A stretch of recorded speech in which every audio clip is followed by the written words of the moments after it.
So, 5, 4, 3, 2, 1. I am dead. Yeah. It's me, Mario. Let's do this. I'm very excited for this one.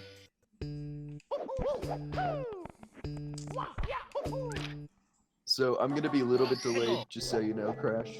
So I'll give my input about 15 seconds later than you're playing. Alright. So the first level we're going into is Course 4, the Rehabilitated Forest of Crabbiness. And very, very weird lore behind this level. Kevin's not in chat, so I'm just gonna have to explain it all. This is a Zelda 1 ROM hack recreation map, where it's a map of just like a really, really bad Legend of Zelda 1 ROM hack, and it's the sequel to that ROM hack. And for whatever reason, Kevin was like, yeah, let's make this a level. And so there's stars here in locations and stuff, like there's an invisible star where a heart piece was in the original game. There's no way that anybody would have ever found this out if you didn't just make it obvious. It is crazy. It's probably the worst level in the game, and we're done with it. So, here we have one of the 4 sphere levels. It's not a sphere, it was never a sphere, but there's 4 levels, each with their own rotational axis. He made it specifically to work in all 4 directions, so that's why the level looks terrible. It is pretty fun, though. Crash, do you immediately go to B1 in this game? Yeah. Okay, so Bowser won. We'll talk about that more when we get there. I have some fun stuff to say about B1. But every sphere level, if I remember correctly, doesn't every sphere level have 2 stars? Yeah. Yeah, there's a secret star, which is usually really easy to find in red coins. This is one of the easier of the 4. The really hard one of the 4 is in a second secret level. He put really weirdly because he wanted to make fun of Randy. We're gonna see a lot of this pack being half parody, half serious, which is what I like about it. Like, it is meant to make fun of extreme hacks and also be a really weirdly good one. So, I don't know, tune into that. So this is the Vanish Cap level, kind of. It's just a regular level has a Vanish Cap. Here we go. Also keep in mind that this level is already present in the previous sequel, in the original Master Quest 2, which is called... I don't think it is. Yes, I Wait, think it it is? is. I didn't Yeah. know that. That's interesting. I know Course 9 is, and I know Course 1 is. I did not know that it was in that.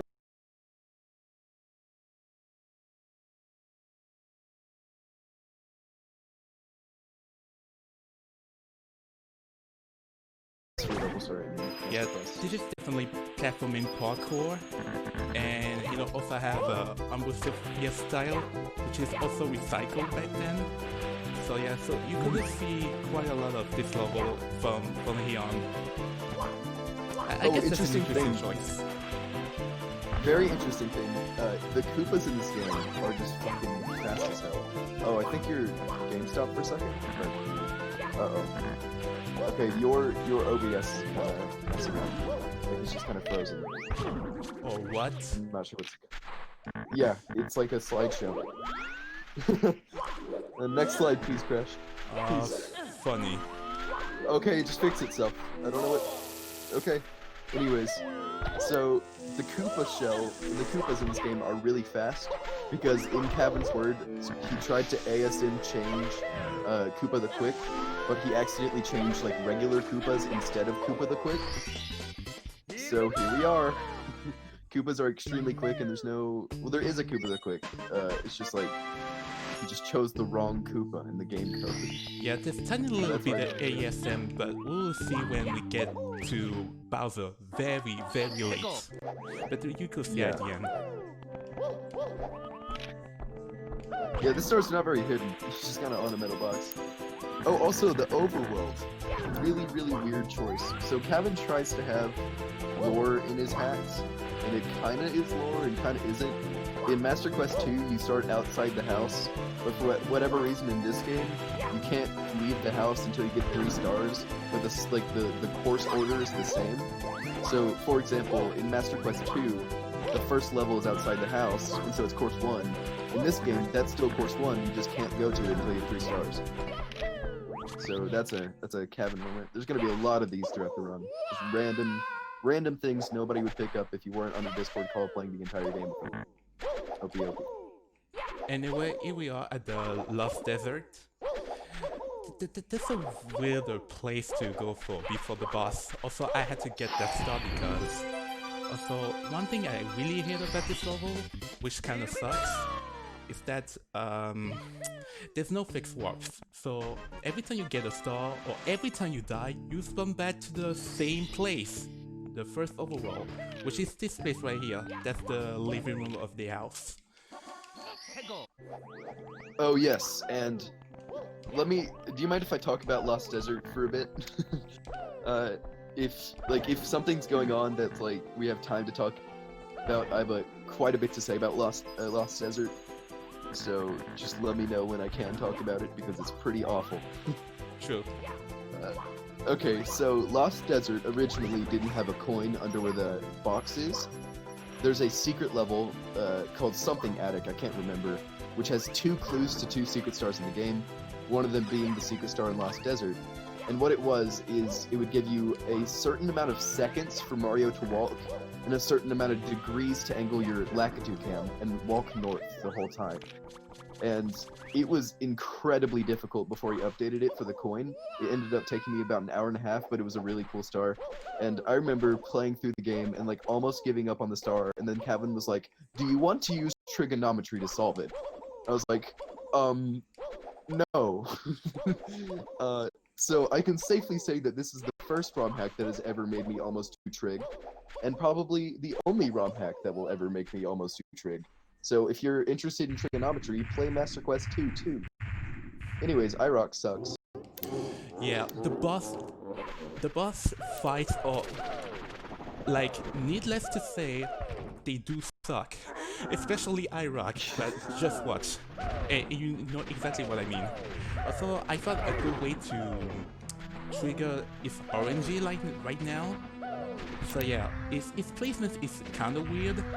So most of the time I'm gonna fight the left side of IROC. I don't have to care about the right side because it's kinda messed up. Also, I'm not gonna die, so I need to be really careful about this. This is actually the easier IROC fight. In Master Quest 2, there's a harder one where I believe you have to use some kind of shell thing. Oh, rip. That's fine. I remember somebody was playing it. And I'm Kevin dead. was like, oh. God damn it. Yeah, I remember Kevin was like, oh, go ahead. The only thing that sucks about those fights, especially because IROC is so glitchy, and especially those moving walls that keep getting in the way. So you really need to buckle up and be very strategic to beat them. So in the original Master Quest 2, I remember there's a strat which is easier than the normal strat, which is to get 2 firsties for every IROC hit. So if that's any indication for how much easier this IROC fight is than the original, don't play Master Quest 2. Don't do it. There's a level that's just a single bus. It's called a bus. That's the entire level. As Kat said. Yeah, the Master Quest series has some very infamous for their boss fights.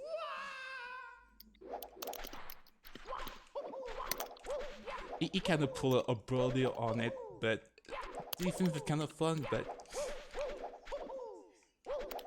any kind of because you need to look around, pay attention to every hazard and stuff. I mean, IROC is the worst of all. I think the one in Master Quest 2 is the worst, basically. No, I think that's the Wiggle fight. I think the Wiggle fight is such a weird one. Yeah, definitely. I was gonna say this hack is the only hack I've ever seen to have an intentional 2-star or an intentional lowest percent. where Kevin made intentional BLJs and stuff to be able to beat the game in 2 stars, which is a really cool idea. I've never seen any other hack do that. He made a wall specifically to BLJ, and you'll be BLJ, and you'll make it to like these invisible, purposefully invisible paths that take you on the outside of the house. It's a really cool idea. Unfortunately, I don't think anybody's run 2 star, unless Crash has. Doing my best to kill those IROCs. I have about a 20-second stream delay, so that's pretty scary hearing that you're still at IROC. The big problem is they can get stacked together and like give you no time to counter. Alright, we did it. My favorite part, nice. My favorite part, and by favorite I mean least favorite, is the sand that moves you perpetually backwards. Just makes it just worse. Now that we have the first key, we can move on to the second room of the house, but not yet. But first, let's go to the next level, which is not the last level I'm gonna do right now, but it's a level inside the level. So we'll get to it a little bit. This level is called Kevin's Dream, based on Sunung's Dream. This is a really cool level. I love Kevin's Dream. It's got a lot of really fun little Easter eggs to it. It is meant to be a collective thing making fun of every extreme hack trope. So this level has a secret level that's impossible to find. It starts you on a long water path. It has just cryptic bullshit. Literally like 40% of the entire textures of this level are scrolling, and it was unintentional at first. He was trying to have every single texture of this game be scrolling, or of this level be scrolling, and then just didn't work, so it's actually funnier. There's like 3 stars in Windows. Oh yeah, this level. Sorry, it's because of the stream delay, I didn't realize this is the hardest sphere level, by far. It's got a really shitty jump. This one is called Casual Sphere, which is the Kaizo version of, I think this is the opposite of Sidron Sphere, which is rotated upside down, I think. Yeah, the desert one is called Cyridium, so we'll see the rest of the spheres. Yeah, this level is not as hard, but it's pretty much difficult. Interesting thing about the sphere levels, they're all like word mix-ups. They're all just like regular words that are swapped around, and I can't remember what they all are, but they're English words. They're not Latin like the sphere levels are.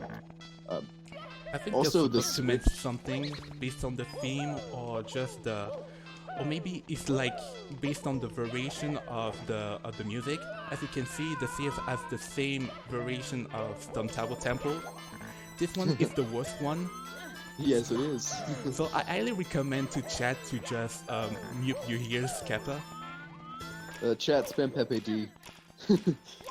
It's such a bad rip. Kevin actually made this one intentionally bad because he hated the level that he made. I don't know why. Kevin is a person. Wait until we find about. Wait until we go to the level that has Drowned Factory, Part 2. Part 3, actually. Right. I gotta pay attention because this red coin is the worst of all. So I'm gonna pull up a very precise backflip, wall kick. Alright, we got it. Nice. There's another way to get this, but it's like very precise. Like I did like every once in a while, but I'm not very consistent at it.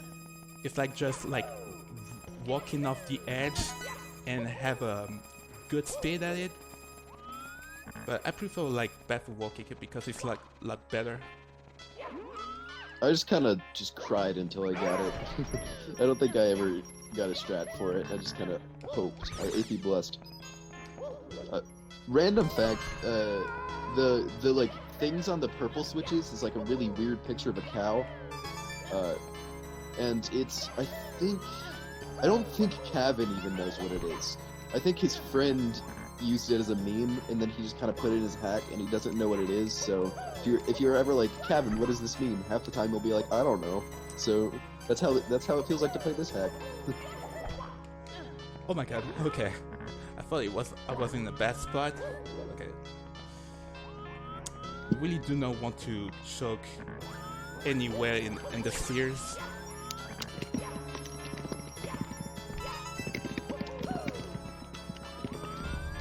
Like pretty much, I can't really expect to die like by a random mistake and get sent back to the overworld. Oh, yeah. This game really needs fixed warps, but it's not a huge problem in later levels, thankfully. It's just that Kevin made it to be intentional because why not?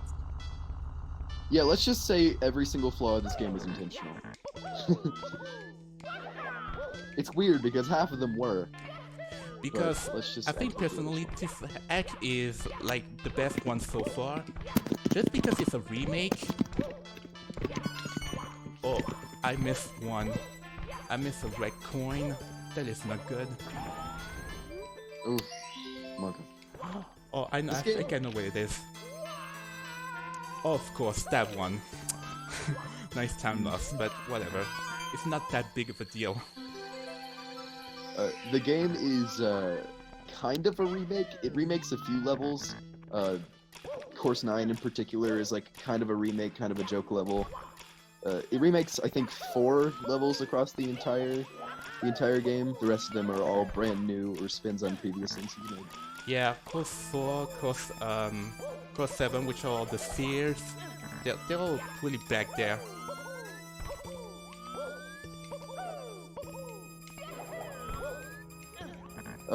Crash, do you have a favorite level in this game? Best Buy and Syndicate City. Really? I remember you hated Syndicate at first. Yeah, because of Star 6. The Grand Ice was the worst by far, but I thought as I get to practice, I started to liking it. Yeah, me too. I think pulling it off save stateless was really hard to learn, but then the actual star, the Grand Heist, is like one of my favorite stars ever. It's such a cool idea on Cavin's part. If you read all the lore and stuff, it's really cool. I suggest playing through this hack. OP. And I think New Disco Space Base is a good one. Yeah, Neo Disco Space Base has a really cool star that I can't give away yet because that's gonna be a fun one for chat to see. Yeah. I weirdly like Kevin's Dream. Like, I know it's made to be bad, but I kind of enjoyed a few of the stars. Yeah, aside from the Star Adventures that Skullable always made, I think this is a good one. It had a lot of potential. Yes.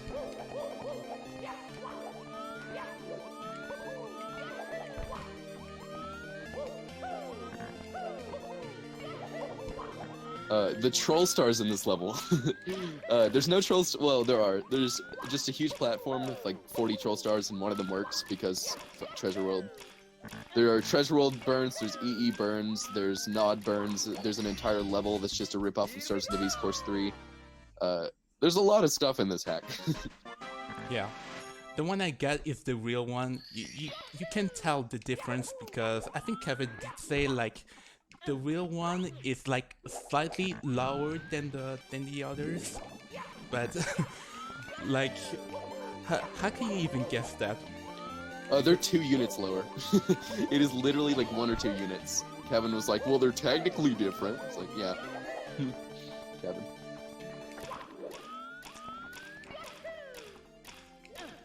Kevin's Dream has 7 stars, right?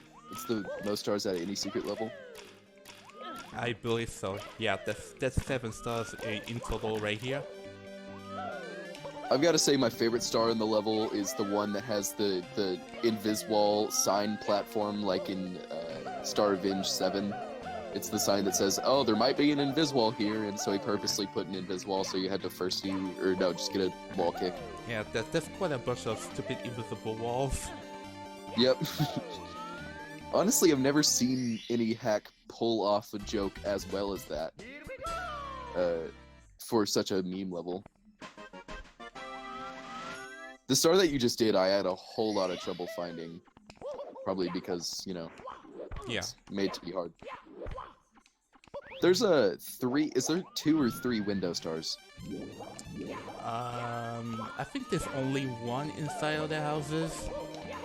Some of the rest are inside the windows, but technically there's only one. Oh, I'm thinking of the pipe in the house. Or in the window. Alright. So, red coin's time. Yay. Is there any reason that you do this star before you do the Vanish Cap star, or is my stream just too delayed? I get the Vanish Cap, but I'll get to that just a little bit after the reds. Pardon me for asking, but it's been a while. When you fuck, I'm stupid. When you warp in the Vanish Cap area, it takes you to the quiz, right?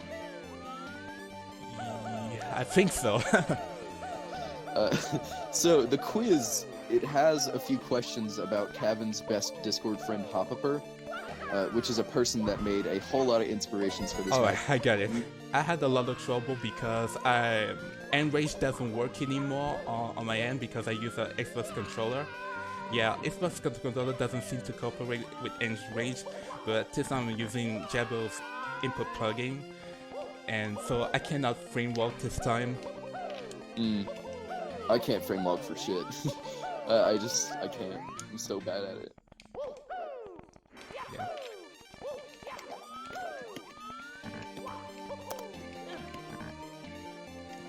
I mean, that's a big advantage to frame walk because I use the keyboard as a macro to frame walk.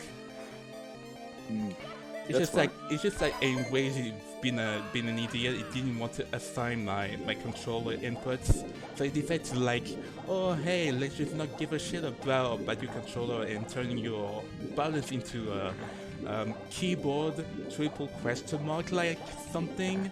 Like I don't even know. I think it only was for third-party controllers. By the way, I'm pretty sure Cavan has a name for that cave that you go through with the invis wall and the thing. I think he calls it the Cave of Collision, which he made to make fun of Nod. It has like one scrolling texture and a bottomless pit of lava that you can't get back from. It's terrible. Smile. So yeah, I actually need the Vanish Cap because you need to get inside the window for this right here. So this blue fire takes you to the quiz right here, which also has a hidden red coin. Oh, by the way, it was intentional to skip the entire quiz. He made the quiz just completely impossible to do, just by randomly guessing, so you can just wall kick up the quiz and skip the entire thing. Don't ask me, it's Cavan.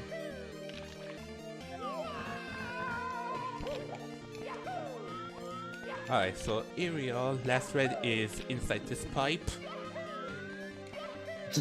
Forget it's inside. Man, that red sucks. I think that was the last one I found. Yeah, there's a lot of choices to frame walk, but it's like up to personal preference. I just set me a mapping plugin, which kind of works to all controllers. But like the big problem I have with this mapper plugin is that my stick is so very sensitive, so it makes it hard to move the men around. I've never had to like do any kind of frame walking or anything because I'm left-handed, so I can't do any of it. So I can't BLJ. Yeah, I'm right-handed. I have a lot of problems with BLJ stuff. That's interesting. Like my 'cause right hand can press both buttons at the same time.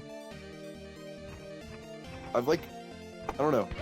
I just can't BLJ without having some weird setup with my hand because I can't match with my right hand at all. Also, this star is kind of weird. You don't have to, you have to slightly aim to the left. There's like a visual cue just to know where to hit it. It's like right behind this stuff spotlight. I think that star, that like weird cannon star, is a very vague reference to the one Simple Flips competition hack that you have to shoot to the moon for. Random pick by Captain, but I think it is. I just knew that was not gonna make it because I was so prepared to like jump dive. This star is also not as hard, but it's kind of dumb because it has a what did I expect it? Of course, there's gotta be an invisible wall that's gonna get in my way. I think it did so to pull a hard one. There we go. I think that's the intended way to get this one. I think, like I did casually, I used the cannon you like have to be precise to go for it. But it's a lot faster, yeah. I call this one the Bustling Darkness Star. Just because I hate it.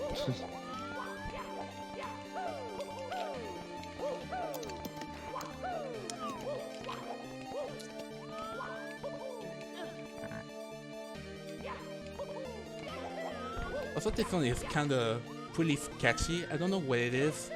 I remember one time looking at a VOD that Kevin's made.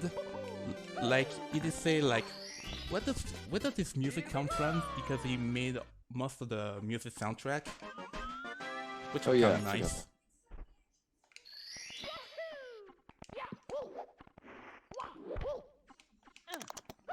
Anyway, the last star is definitely the quiz. By the way, my favorite part of the waterfall thing is that one of the things is scrolling the wrong way.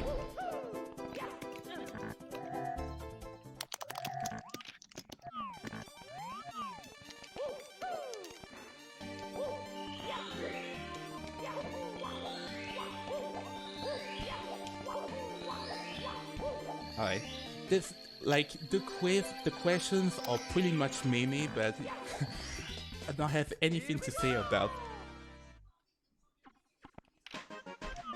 Yeah, the quiz questions. Oh god. And there you have Kevin's dream. And now we're gonna go back to course 4, which is the Forest of Crappiness. So, full cleanup right here. Oh yeah, I forgot about the quiz. I don't think any of them hurt you. Just one of them has a secret on it, so you can just kind of walk across it, can't you? Like, you can just kind of keep walking. If you step on the wrong colors, you die because quicksand. Oh. So, Rehabilitated Forest of Crappiness is... Okay, it's such a weird level name because I explained why it's a weird level earlier, but also it's... The level name from the bad Zelda ROM hack is called the Forest of Crappiness, but then there was like a second version of it, I think, in MQ2, and so I made it the Rehabilitated Forest of Crappiness. I don't understand any of it, because I don't play Zelda ROM hacks, but for any Zelda ROM hack fans that like playing shitty ROM hacks, please feel free to let me know that I'm wrong.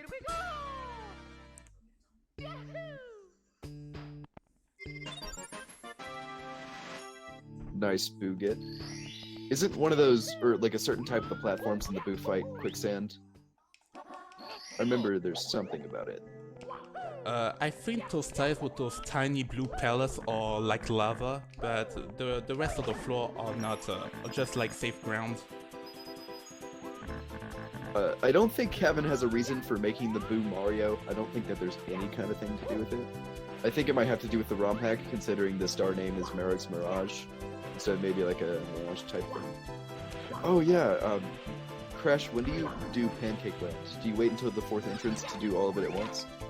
I think I go to Pancake Land like way later, like to about 100 something stars. Do you enter Pancake Land through Best Buy first, or I go to Pancake Land from Abandoned Mountain Meltdown. I go from here, like from the hidden pipe right there. Oh yeah, that makes sense. Yeah, because Kevin told me that was the best way to finish off like Pancake Land from there. Man, I just forgot like how much of this hack is so much different than everything. Oh, by the way, sorry, my stream's like way delayed. The star that Crash got in the invisible box is where a heart piece was in the terrible Zelda hack if you bomb the ground. That's why it's that way. And I was like, Kevin, just make the box visible. Nobody's gonna guess that. And he's like, well, you have to play the ROM hack first. So, needless to say, it's still invisible.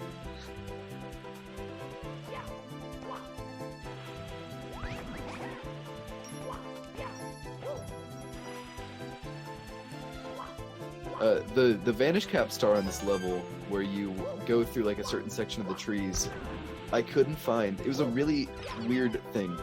The top of the tree like model, the square tree model, has a different thing on it, and he told me to look at the trees. And so the whole time I was looking at the side of the trees, but the top of the tree is slightly different, where you have to bench cap. It's like even inside the bush, but like a very specific bush. Yeah, that you can't even tell unless you think like so far out of the box that you're not even in a box, and like you're in like a circle.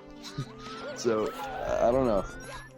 Kevin like told me that it was in the very first area, and it still took me half an hour. Play this back, or don't. I don't care.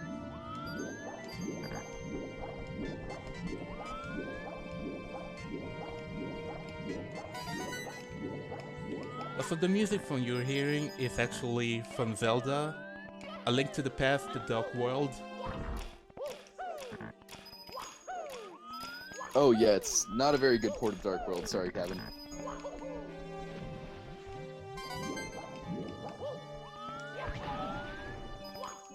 I mean, it's not that bad, it just has very high notes, and when you have super high-pitched notes, it usually sounds bad. Yeah, pretty much.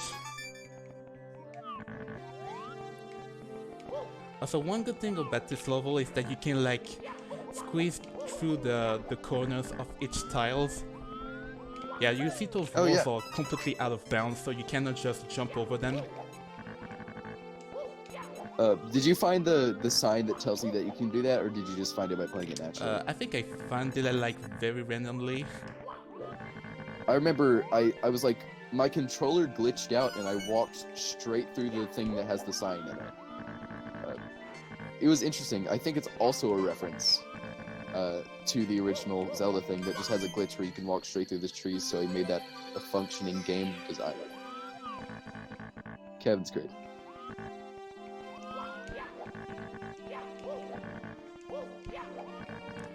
I should have picked out another yellow coin, but that's fine. I know Myra pretty well. Do you like Bowser 3 in this hack? Fake Kevin's Lair? It's very debatable. Yeah, I feel that way. Because the whole thing is a maze. Like, you pull a nightmare on that one. Like, finding the stars inside finding the star inside the maze was completely insane. Oh, it was like, awful. I spent over an hour to find it. And Yes, Kevin sent me a map to know exactly where it is. I had to pull up many save states to find it. I watched a full video guide, and I still couldn't find it. Like, I used like a step-by-step guide, and I just literally could not. It's so hard. Thankfully, though, the actual path that you use for the full level doesn't really utilize the maze very much.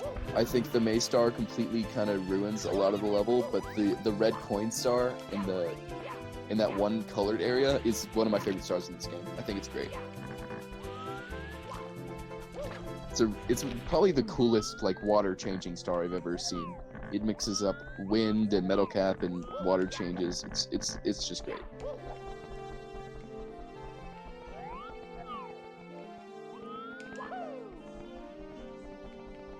Alright.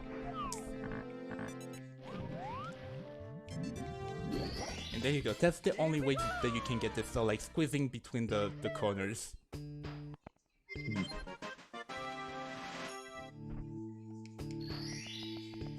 Is that it for oh no, you still have the Vanish Capture. Yeah.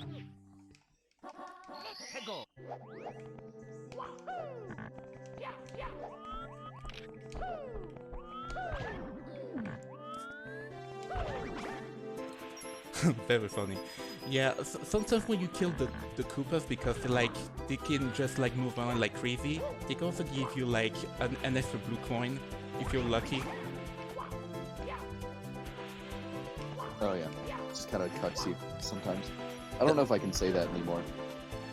Is that word banned on Twitch now? It'd be really sad if it is. Also, I had no idea that could give you 2 coins. 2 blues. Like, I just had no idea that existed. That can happen.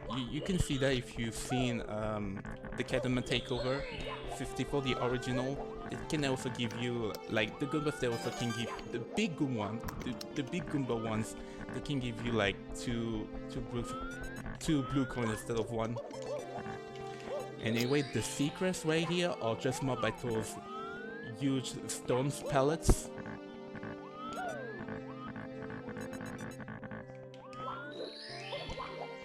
Oh yeah, Reverser's in the stream. I think besides you and I, Reverser and I think MB have made it the furthest in this game. As far as I recall, you and I are the only victors of the game. I think? Maybe somebody else has beaten me. At least in the immediate ROM hack community. I know Cavan's personal friends have, but he's not really super affiliated. Or they're not really affiliated with us. Right. That's it for the secrets, so who's left are definitely the Vanish Cap.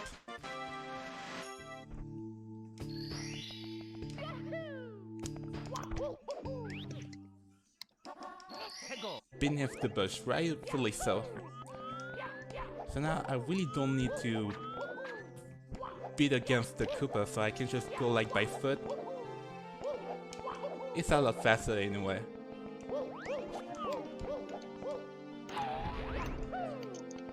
Then we go back to the beginning. It's like a smaller, quick ways to it.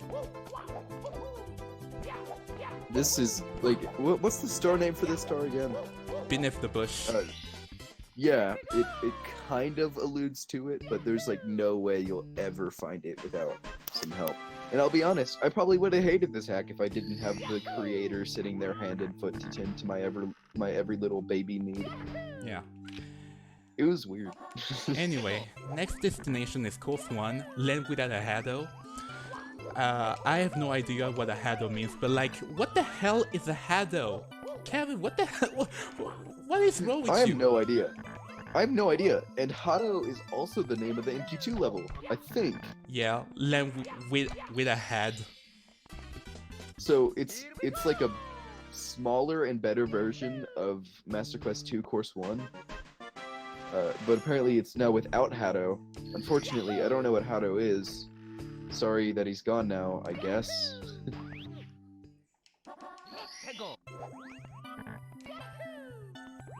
I don't know what's up with that.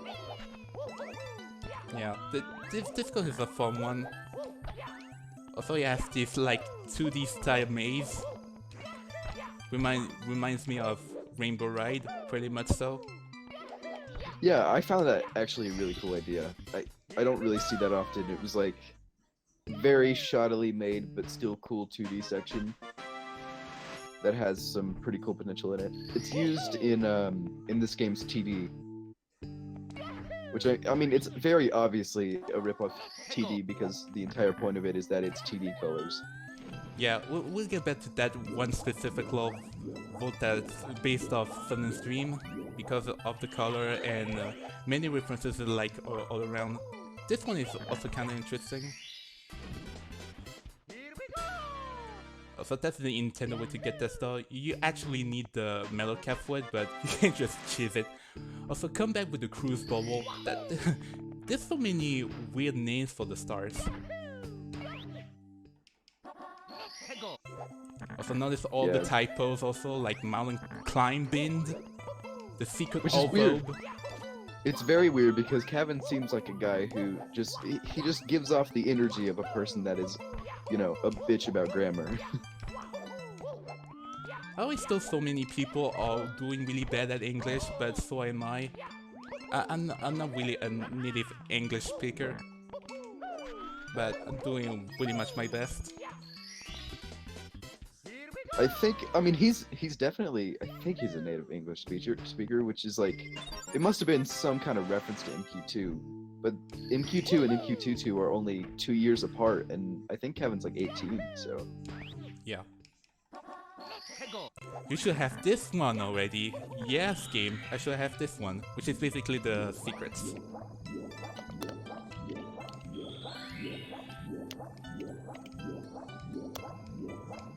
Yeah, swim in the sun. Very basic one. Yeah. I think this level was either made to be with default textures or was made to remake the level with default textures. I can't really tell. It has some mini variety from vanilla Ocarina of Time and many kinds of things from other games. Yeah. This game's kind of just variety hacked the entire game. Everything about the entire game changes every stage. I can't really think of anything that's consistent throughout the game. For better or for worse. I found that personally really cool. And it led to a lot of really cool things like Best Buy and Course 8. Course 8's really cool.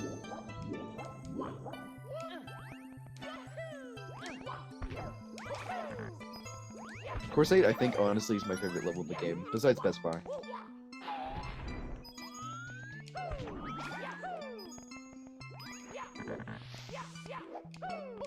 So, this is just a pretty basic 100 coin star. There's not very many of these.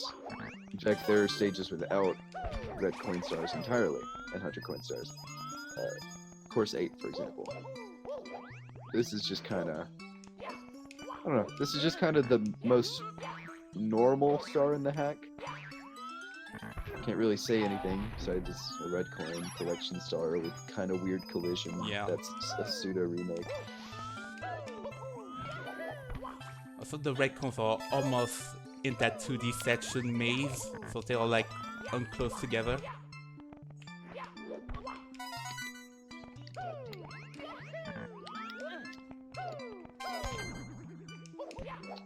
Pardon me for asking, do you know what the song in this level is? I think this is something from Super Bomberman or something. Yeah, it's just like, he's really hitting every single notch for a 2013 hack. At least for this level.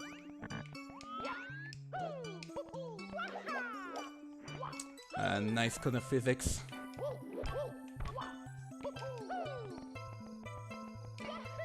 Is there a way that you can, like, is there like a part of the 2D maze that you can accidentally clip past the invisible wall and die? I don't think so. Thank goodness. Because this game looks like it'd be very interesting to run.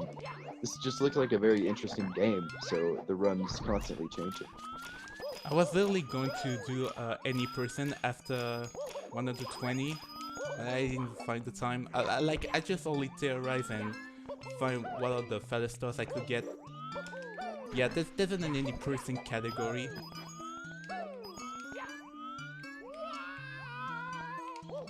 I'm actually very, very happy that we got a 100% run at SRM. Yeah. I mean, I This did game it has because a it looks very interesting. Definitely. This game has a lot of stuff to talk about, thankfully. So I hope that people are enjoying this run. I hope it's been interesting so far, because this hack is definitely something. And that's it for course 1. Nice! The stream is finally catching up to the delay. I'm only like 20 seconds behind that. Anyway, there's like a hidden free star right here, which is outside the house. Like on top of the house. That star is the exact same in Master Quest 2, I think. Or it's similar. There is a star at the top of the house in both games. There's like 3 Are you hidden going stars into inside the house. They're not Are you very going into obscure. course 3? Yeah. So, things to say about course 3. It's kind of like course 3 from SOTB, because he pulled a SOTB on that one. And also, the coins are exactly 100. So, I have to make sure not to miss every single one of them. Because if I do, I have to start all over again. So yeah, everything in this stage is made to make fun of Stars of the Beast. Literally everything, exactly 100 coins, and has the same general structure as the Stars of the Beast Course 3 level. My personal favorite star in this level is the level that uses purposefully, like, it uses ceilings. You just go down a whole bunch of ceilings, so Mario keeps bonking, and so it's terrible on purpose. Oh, Tiffon? Because yeah, he pulled a BSA, yeah. Yeah, he made the star specifically to make fun of Stars of the Beast Collision. Honestly, one of my favorite stages. Also, I don't know why. Is the warp X specific? I think it's X specific. I don't think so. And I died. It's X specific. So that warp is specifically at the top right of the platform, and I remember because he told me that it was on like a metal structure when I was trying to find a warp. Because he was very purposefully vague about it when I was playing it with him, and so I spent a solid hour and a half until I looked at it in quad, and it's at the very top right. And so, for whatever reason, whenever he updated the game to move the coin, he made the warp slightly closer to the center of the platform. Yeah. So thank me for that one. It's also very specific where to stand to walk right from this area. Yeah. I think that's a cool star. The health preservation star is a cool idea.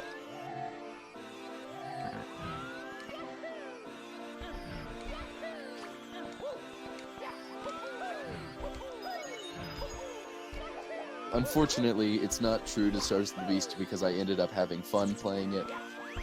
So, it's not a real Stars of the Beast remake. Also, if that star looks like you can just get it, there's just huge invisible walls around the quicksand. You can't do anything. It's just kind of there.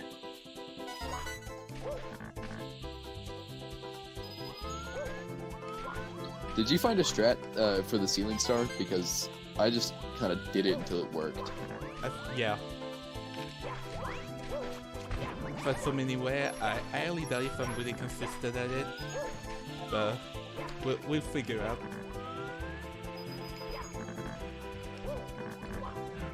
I tried to find a way to drop down directly from the star, but like the invisible server is still getting on my way, and I couldn't find a way to do so. Oh yeah, Kevin told me. He was like, "No, I hate when people skip stars." So he made the way that you like get to it without having to go on any other platforms purposefully almost look like it can work, and it still can't work. So thank Kevin for that, I guess. Yeah. There's a whole lot of stuff to say about just Kevin's entire mindset, but I think it will be best described when we walk into the stage that Kevin describes as Drowned Factory, but worse. Because Drowned Factory is his favorite EE level. You'll learn very quickly that his favorite hacks are Nightmare and EE if you play the game yourself. It's not that bad, there's only 3 mazes. I say only very loosely, but there are 117 better stars. I promise.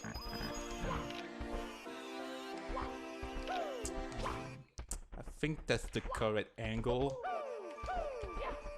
AP plus? Let's go. Okay. Nice.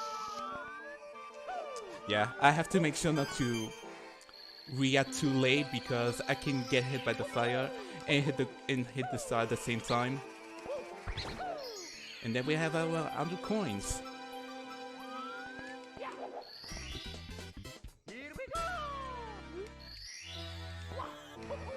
That is a hard jump. I can't believe that you go for that with 97 coins. I think that's a pretty decent route. And it's about 30 minutes faster than my route, so yeah, I'd call it pretty decent. Oh yeah, the message that the undercon says is like something that pulls off like, do you want an ice cream? But no, but you can get it. Like something called the red bean fairies, but you can't eat ice cream because you're lactose intolerant or something. That's a good one. I like that.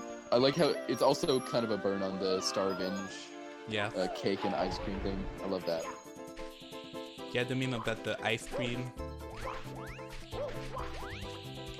Look, I like the Star Revenge series, like little things that it says whenever you get 100 coins, but I will never forgive that how in 4.5 he calls Super Paper Mario worse than Paper Mario Color Splash, which is like, come on, dude.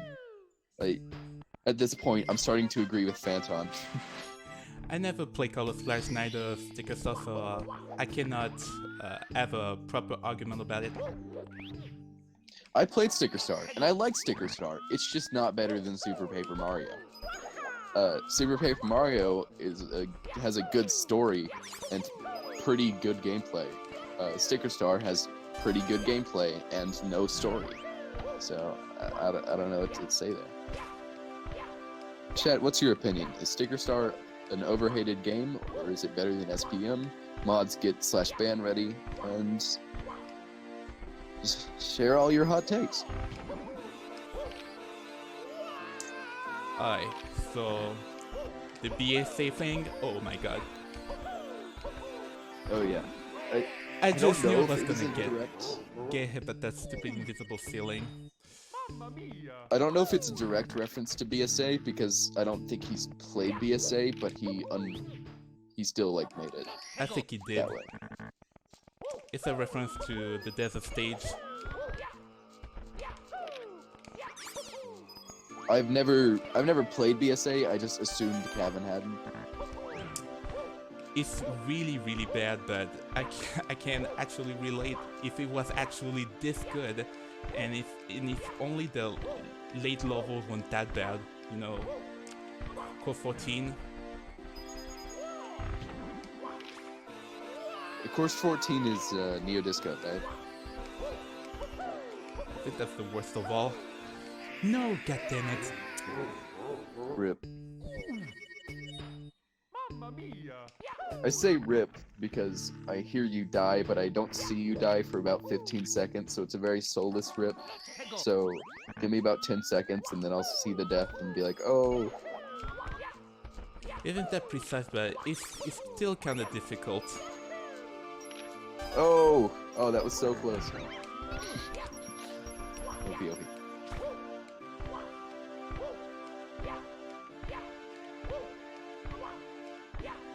Crash, have you played the Paper Mario series?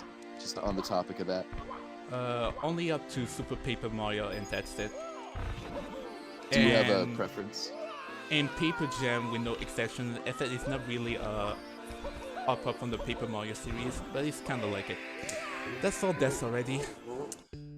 My favorite still remains to be the 64 version, because I had a lot of memories from that. That's the only one besides Origami King that I haven't played, and I will play it eventually. It looks very good. Do you like TTYD or SPM better? That's a hard question. They're very different games. I have yet to finish the 1000-Year Door because I have the last chapter unfinished. Like, it was like my first gameplay blind. I understand that. Like, I kind of watched 1000-Year Door before I played it, but I never let myself see too much into it. But I will say... Yeah, I see much of the game, but only TES. Thanks to Maleo. I love his great tests.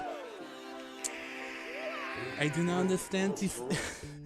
It's not such a hard stop, but god dang it.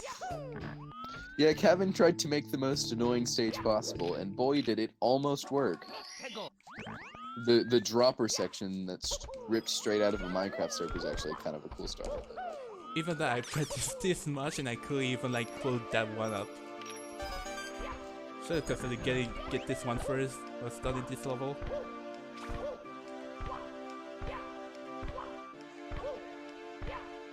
Kevin, do you like Pancake Land? Just random questions, sorry. I know we were on the topic of Mario RPGs, but like, just wanted to ask. Because Pancake Land is probably one of my favorite things that this game does if you play it blind. Thank you. Nice. I think that's gonna be a gold if I can just like make it up quickly.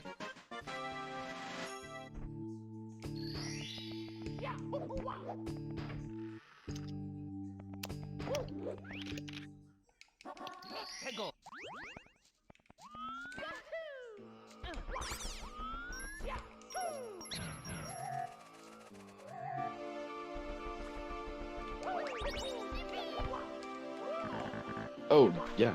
Sorry, we were talking about Mario RPGs. So, I'm assuming since you played Paper Jam, you played the other Mario and Luigi games? I love the Mario and Luigi games. I think my favorite still remains to be Partners in Time. As well as Bowser's Inside Story. That's a very, very unique take. Honestly, I think I can't really explain why. Partners in Time is the only one that I've never fully finished.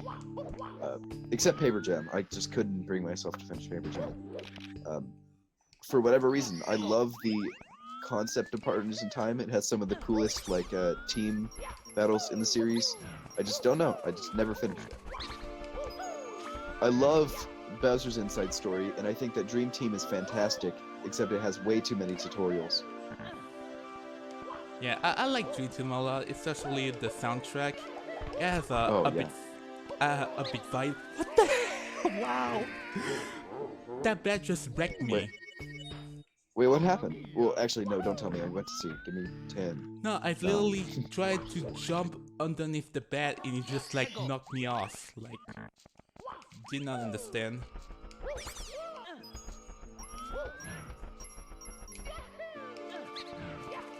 Oh wow, I've never seen Wow! Twice?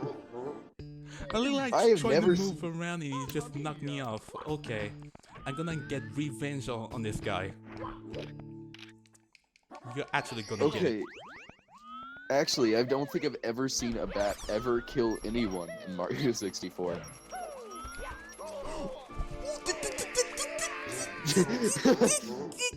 Bro!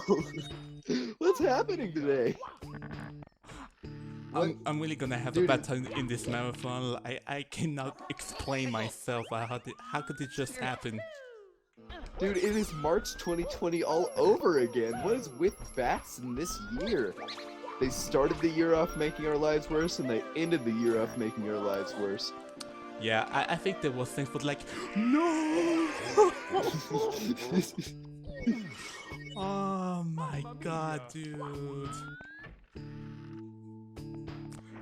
I was really excited to get a PB, but now it's not gonna happen. Like, 2020 is like my worst year ever in my life. Like, it makes me... I'm not happy this time. Oh my god. This is like actually so funny though. It just feels so ironic that of all things to kill you, bats 3 times. You got swoopered. Yeah. I mean, this level is not that bad, but... Okay, I'm really sad. Sad and angry. I mean, it makes sense because this level is called Sad Metal Mario, and I'm really sad from all these stupid deaths.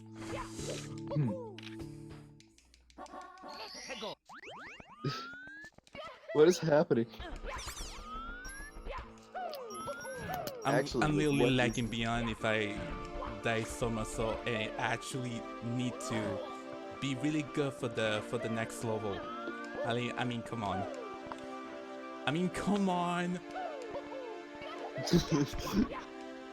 Are we gonna game over on Sad Metal Mire?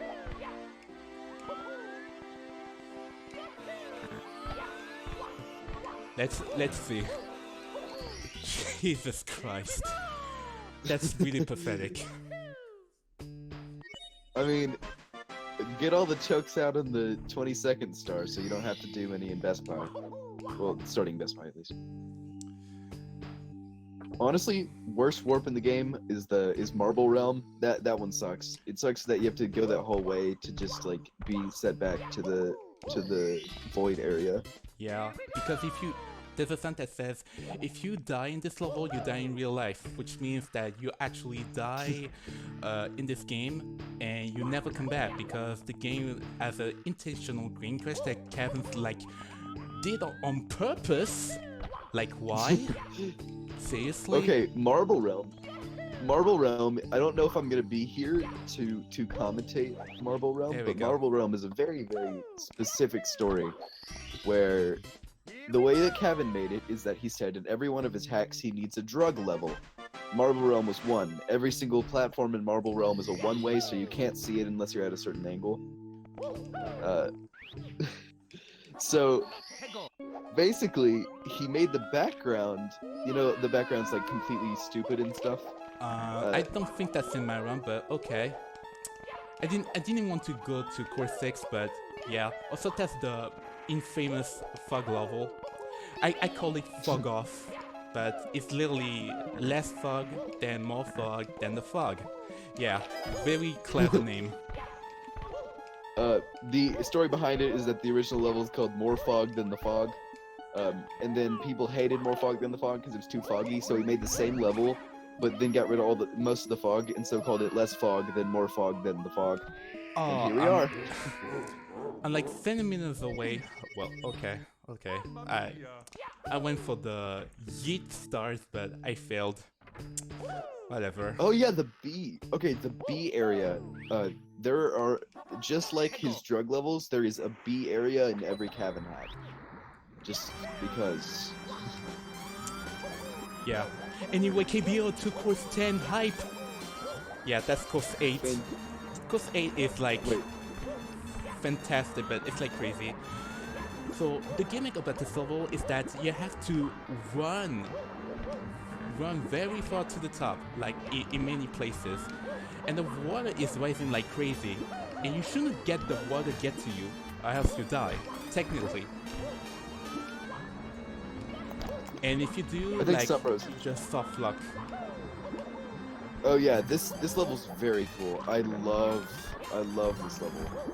It's such a cool level. There's a lot of really cool stars. Just such a great level. Anyways, since you were talking about KBR2 Course 10, I think Sunrose in chat if he wants to let a Feigned Cruelty Sanctum Craigasm out. Yeah, if only he had the KBO2 port, it was gonna be like very neat. But yeah, I kind of surprised he did pick that one up. I really like Holland Chase a lot. Even though I didn't play DKC2 yet. I have not finished DKC2, but I have started DKC1 and have been playing through it. I'm excited to hear things like Treetop Rock, mostly just because I'm a fucking Treasure World junkie. And I've played through DKC Returns and DKC Tropical Freeze and loved it, and recently played through 64. There we go. So, nice. I'm saying nice because I think I heard a star jingle. Yeah. Nice. The hardest star in this level for me was the four little, what do you even call them? The rafts. And it's not even the hardest star. I just kind of had a really hard time with it.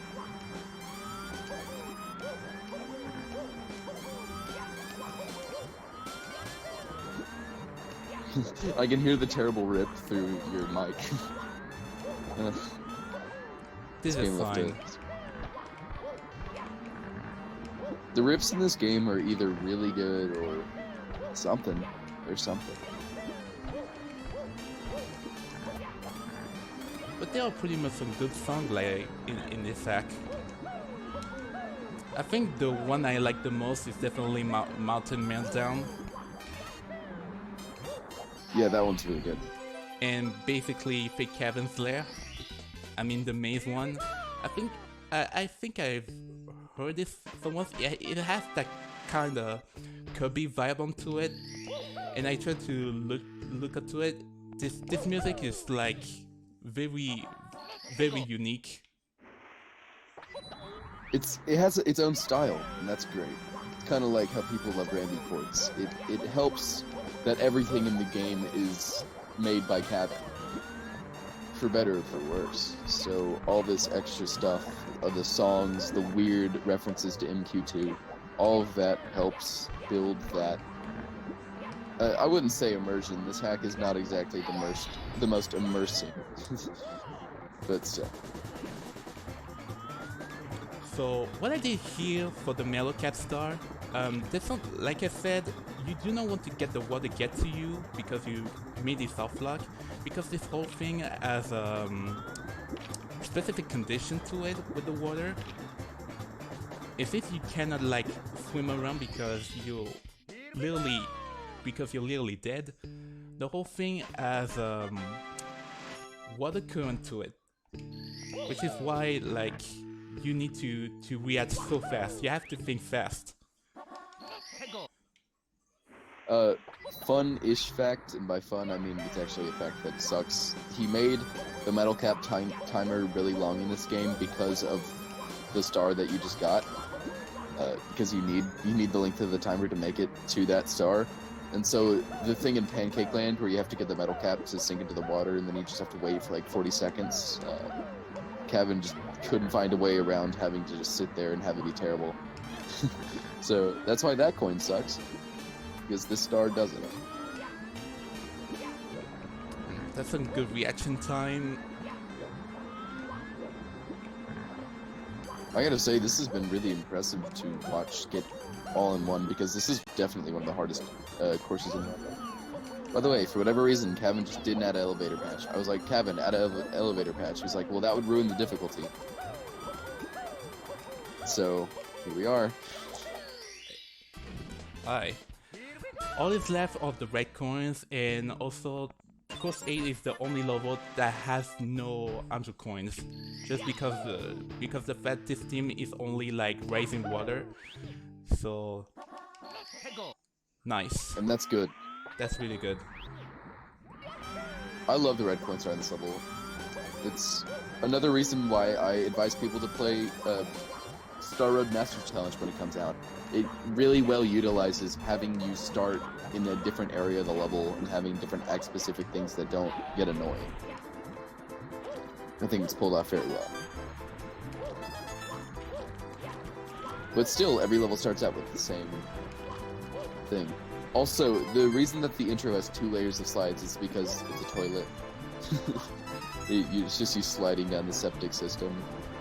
Like every Hazy Maze Cave fan, what is that called? The Mario 64 iceberg enthusiast likes to think.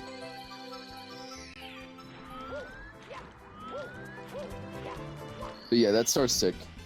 I remember having to keep the momentum when I got some coins so I could turn around and get the other ones in time. Yeah. I could also pull off a down warp star grab, but I didn't want to. Because it will be very pointless and very stupid. Does it save any time, or does it just look cool? It does look cool, to be honest. Do you just break your shell when you collide with the star? Yeah. Anyway, Syndicate City. Love this stage. This stage is like bad good. Because the red coin star is terrible, but everything else is great. Also, you just saw a really quick glimpse of Best Buy, just for a split second earlier. We'll go back there soon, TM. Yo, you're Ketchup gonna see Yoshi. a lot of What's up, my G? You're gonna see a lot of really weird stuff in this level, and that's mostly because a lot of it, actually all of it, Crash is skipping. The whole thing has to do with an entire war between the Thwomp Mafia and the Goomba Mafia, or the Babam Mafia, and so you can talk to different NPCs, enemy NPCs throughout the level, that tell you secrets about different things to get you to different secret warps in the level to progress the plot. And once you get to Star 6, once you get all the secret stuff and all the plot, you pull off a huge bank heist, and it's my favorite star in this game. Yeah. I suggest playing it for yourself if you want to see the cool lore and stuff, or you can just ignore all of it and be like, oh, guess I just gotta watch the guide.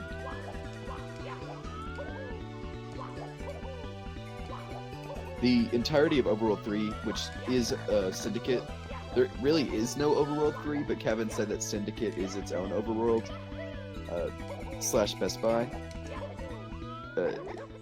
Syndicate kind of encompasses the Best Buy, and so while every level up until this point has been just kind of random, the rest of the levels from now on try and lead into each other, with the exception of Marble Realm.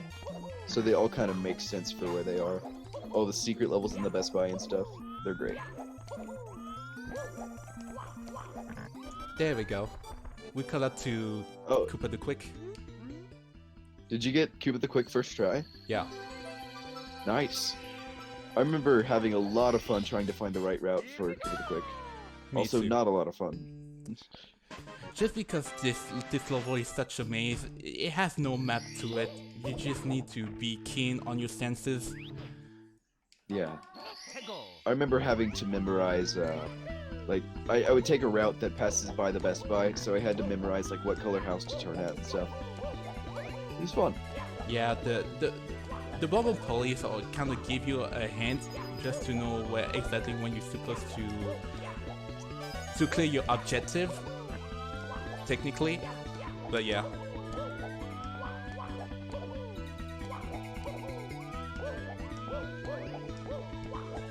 Are you doing Syndicate Reds right now? Yeah. Or getting...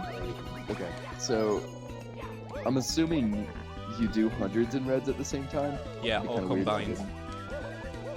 So, this star is definitely the most boring of the run. It's just... I was like... I remember asking Kevin, I was like, I know you like Macy's, but this is just too much. And Kevin's like, but I wanted people to explore the city. Okay, Kevin. It's also kind of weirdly tight on coins. Not like too tight, but to a point where you kind of need to kill every enemy you see. Throughout this star, you're going to see a lot of NPCs just kind of hanging around. Yeah. They allude to stuff about the bank heist and the rivalries between gangs. While Mario's just over here killing all of them. Yeah. Most of the NPCs you see across the streets, they're like close to the wall, they don't tell you to mind your own business, they don't want to talk to you. But it's just like, yeah. It's like all a gang war. I believe on specific acts you can talk to them, depending on what you've done. Like, for example, you can't talk to many of the Goombas until you kill the flop guy, and then they start respecting you, and then they talk to you and give you hints about other stars and stuff. It's pretty well made. It's just kind of sucks trying to, like, memorize the original layout of the city. Do you get the 3 thwomps from the thwomp fight for 100 coins, or do you find a different one? No, because it's a lot slower. Makes sense. I remember, okay, you know the water level, I think it's, I don't remember which course number it is. That water level that's hidden in Syndicate City at the police station. Yeah. Kevin told me that's a filler level. So, he said there are 2 filler levels in the game. There's that and something else. I'll remember it later in the run. But yes, that is a filler level and a half. He was like, I just want to get 120 stars so it's the same as Master Quest 2. So he added that level, and it's pretty boring, I will say. It's not the best level.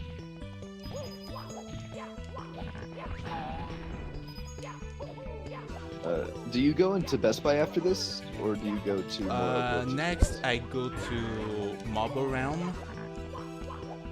Oh yeah, because it's into Pancake Land.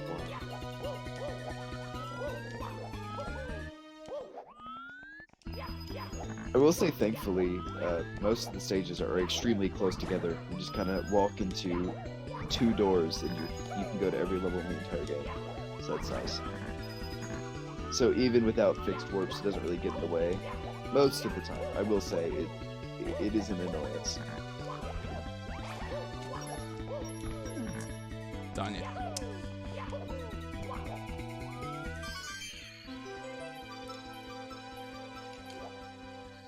Nice. With this one, it's not too bad, but it's kinda... I kinda kinda, weird, Jab. yeah, I kinda spaced out because I don't know which way to go. Yeah, I spent a lot of time to find the best path so much. You wanna know what I did? I grinded firsties on the wall. I got up on a balcony and grinded firsties on the wall until you got there. And I was like, Kevin, is there any way to get onto the top of the building? And Kevin was like, yeah, just grind 6 firsties. Which means that he had to have a certain amount of playtesters to know the exact amount of firsties that it takes to cheat your level. So, yeah, I guess. Did you ever use any firstie strats to find your way around the level? No, I'm really bad at firsties. I'm weirdly consistent with firsties, but I have a lot of other downsides. Like, I'm really bad with dust list rollouts, and I'm pretty terrible at arches. So yeah, the star that Crash got a few seconds ago, the one that just in a wall, I swear there is an NPC that tells you. The star name is A Matter of Trust because it has to do with the trust that you gain from the Goomba people after you kill the Flomp guy. And here we are, Grand Heist. My favorite star in the game. Yeah.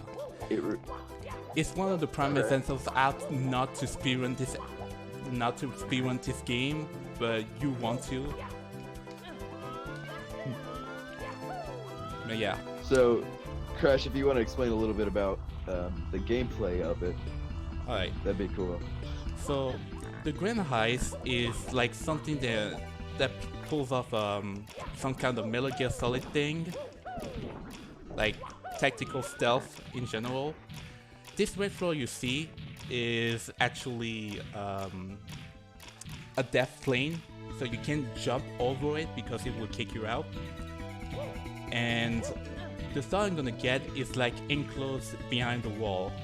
I tried to find a way to skip it, like to clip into, but it didn't work. I tried to use the car bus, but I couldn't find any way to do so. So, one manipulation right here. Alright, I got it. Those ones are very intangible with this kind of thing, but I'm really consistent at it. It's one of the stuff I had a lot of trouble in casual. But now for the practice, I think I can just make it just well if I do it like first try. Oh, by the way, chat, if you're seeing how like weird this is intentional. This isn't like a skip. This him standing on the womps and stuff. This is intentional. Everything here is very weird. I gotta say, it's the weirdest use of pipes I've ever seen. Using pipes as the top of a pipe as a platform is an interesting concept. Yeah. Also, you cannot jump over metal boxes when there's like a death plane. Same thing goes for breakable boxes, because if you try to jump by accident, it will kick you out also. Yeah, stupid logic. This metal box with cork box combo is very inconsistent from what I've played. I don't know how you found a way to get it consistent, but sometimes I just die. I think I'm good this time.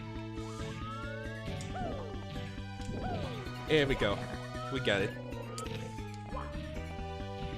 I'm gonna crawl around those spikes. You can just walk slowly, but I think like doing this is a lot better. It's slow, yes, but it's more fun than just like rushing.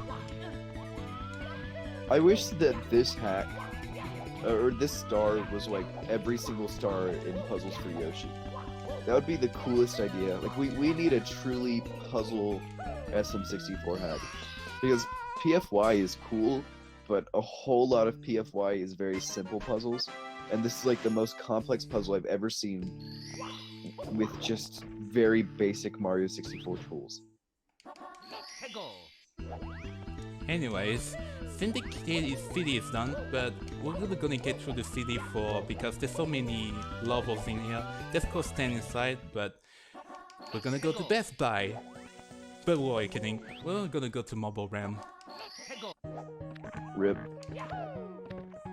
Well, I mean, we'll at least see Best Buy for a second. The level title is Best Buy, a Metroidvania adventure, which is a stage based on specific exploration of certain parts until you kick down one of those Thwomp's Fortress platforms to get the level to go to, well, you'll see later. Anyways, if you walk backwards in the door from the door you spawn in, it's not actually the door you spawn in, it takes you to course 13, a course made up entirely of one-way walls, and the background is a Spiny from New Super Mario Bros. U. Don't ask me why.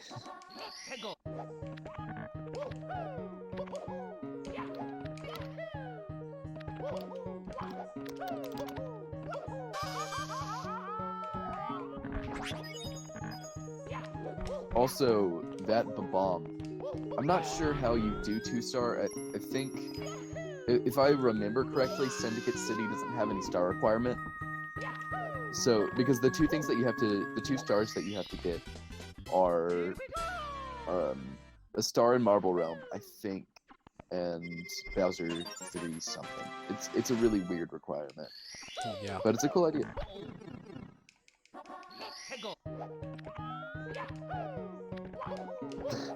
Marble Realm 100 coins is a very interesting star. Yeah. Red coins is even weirder. Like the whole kind. It's not an invisible wall. It's just a one-way thing that you can't see from the other side. the red that's encased in a box of those, so you have to come from below it.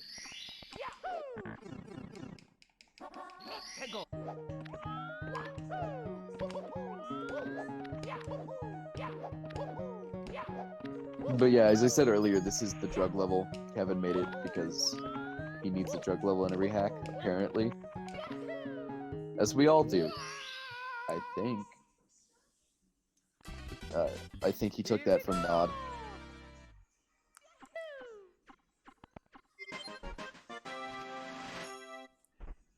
Oh god, I forgot about the lava in this level.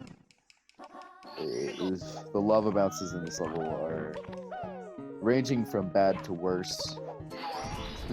Oh yeah, there's the star that's literally just there. Just long jump.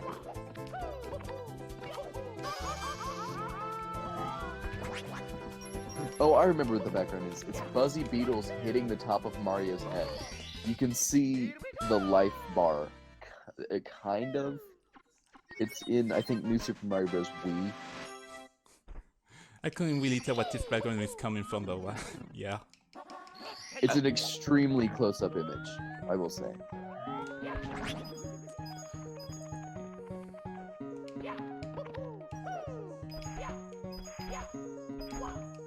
Wait, you could just do that? You could just long jump and get the star from there?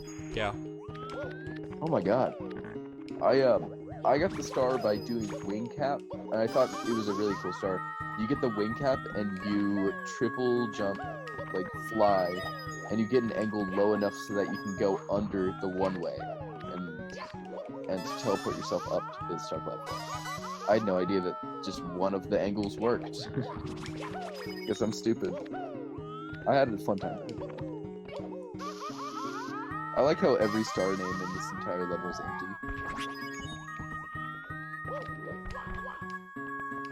It's a very Kevin thing to do. Which, it very intrigues me because Kevin is not a shitposter. Like, he's not like a Andrew type meme guy or anything. In fact, he's pretty serious at most times. The way I'd compare it is like if Reverser made this hack. It's like that out of the blue. But still, this hack has very meme-like qualities.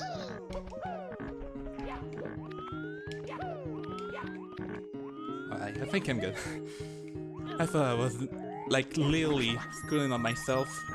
Also, those money back coin orangey is really bad. Money back coin RNG is just sad.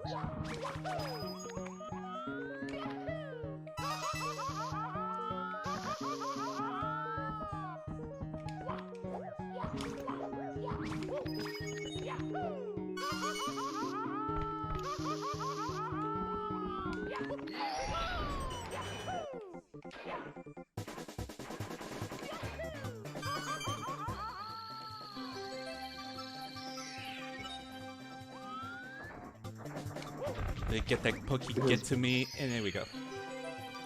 That's a pretty solid marble realm, to be honest. Yeah, Marble Realm is one of those levels that's like easy hard and hard easy at the same time. It's like, it's kind of hard, but also not, because like, Just the fact you cannot let yourself die in here is a lot more panicky to. Yeah, it's the dying part that's huge, because you have to reclaim the entirety of Syndicate. If you die, you get sent to Overworld 1, and this is the hardest level to get to. Anyway, we're gonna get this star right here. We're still in a house. It's like a strange dimension. This area is called the Void, I think. So Yeah, it's called the Void. this is where the considers it fake Kevin lives. Yeah, the idea why fake Kevin exists because someone literally tried to impersonate Kevin with a different number. It's the same name with a different number, which is why fake Kevin is a thing in the sack. Yeah, this game's lore is wild. Like Master Quest 2 deals with fake Kevin, and then Master Quest -1 deals with the death of Princess Peach. So if you ever wanted Star Revenge type lore, except Okay, imagine the Star Revenge series, but without 5.5, and then it just resets and nobody understands why. That's essentially this game's lore. Anyway, this is Best Buy, but we're not gonna like clean right now because first I'm gonna go to the wing cap, which is one of the sea levels. Normally I would like use a BLJ strat to get straight to the wing cap, but since, like I said, I cannot use aim range for the sake of this run, so I'm really gonna get to the cannon bubble to open the cannon, so that will give me any choice not to get back to it. Well, I will definitely get from this area, very much so, especially for coin collecting. Yes. Oh, I was gonna mention about Best Buy. This is a very interesting level because the first thing that it does is sets you to a specific star path. Because when you get the star, it keeps you in the level, all locked dreamlike. But the thing is, it places you in a part of the level that you haven't been to before, and so you knock down one of those fortress platforms that allows you to get. You don't give me any back collision. Blanca? Yeah, there's so many invisible walls in this part of the level, especially the cliff sides. Oh yeah, the cliffside has pretty bad collision, sadly enough.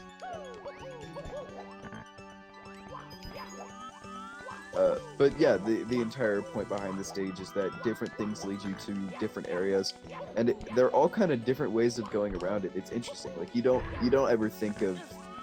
Cavan's the only person I've ever seen think of. Oh, if you collect a star and I send you to the same part of the level, but it's a different part, and now you can go to another part. I don't know. I've just never seen that before. Also, for whatever reason, Best Buy has been overgrown with fungi, and also deserts, and also ice, and also Best Buy. This is why it's called Best Buy Edition.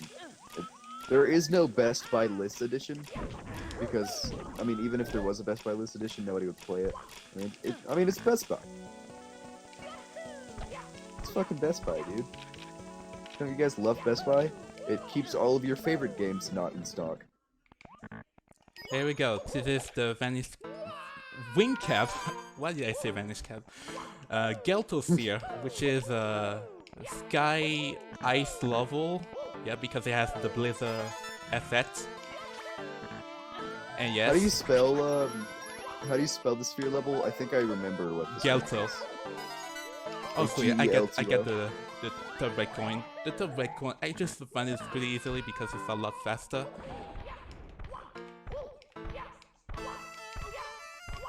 Chad, if you can decipher it, please do for me, because it's like 1 AM and I'm kind of 3-head right now.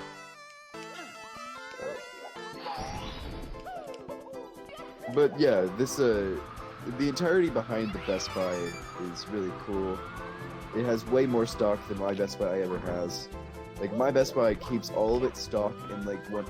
You know how people in stores keeps, like, the good stock in the cage that has to be done by key? Well, our Best Buy has not updated their Switch section in 2 years, and so it's basically barren. There's only, like, copies of, like, Super Bomberman R, and, like, Binding of Isaac, and everything else is just completely empty. But there's, like, hundreds and hundreds of new games under a case at the register. I don't know what my Best Buy is doing, but I'd probably want to go to Master Quest 2's Best Buy than mine. There we go. I'm really glad I got the reds. It's pretty a decent route. I'm really happy with that. Honestly, I'm having a lot of fun co-hosting. I never thought I'd, talk about my experiences with my personal Best Buy at SRM, but I mean, here we are. It's not too much of a stretch considering what this game does.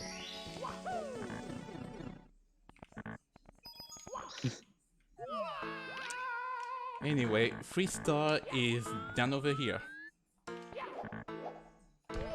Yeah, all the secret stars are extremely free except for the one in that one level. It's just terrible. Which sphere level has the really cool Big Boo's Haunt thing? Now that we have all the caps, we can go to Bowser 2, which is convoluted castle, but completely different.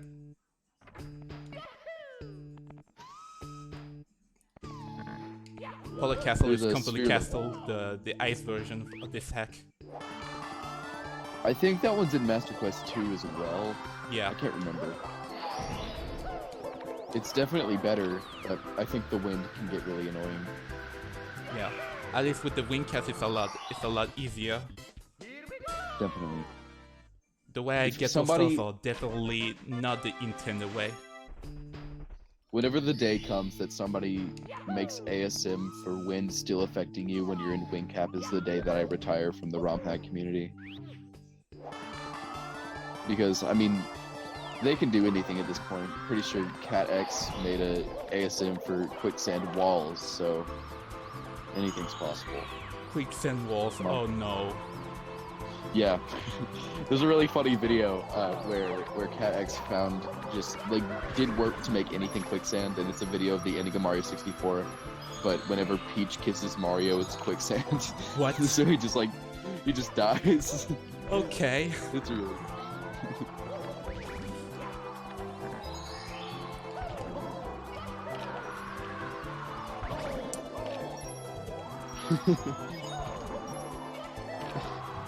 It's one of my favorite videos. If anybody has that video, feel free to link it in chat.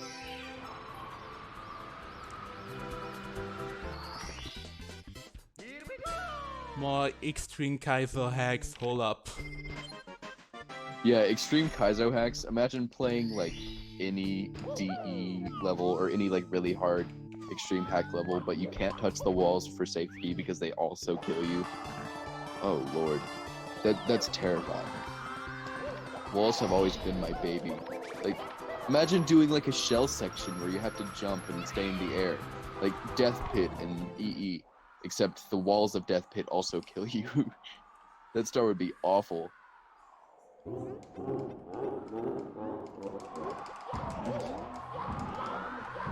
Anyway, this is the Wiggle fight.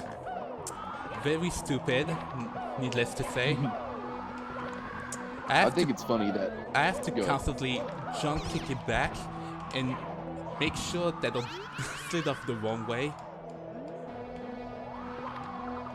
I think it's very funny how much easier Bowser 3 is than the entire rest of the level.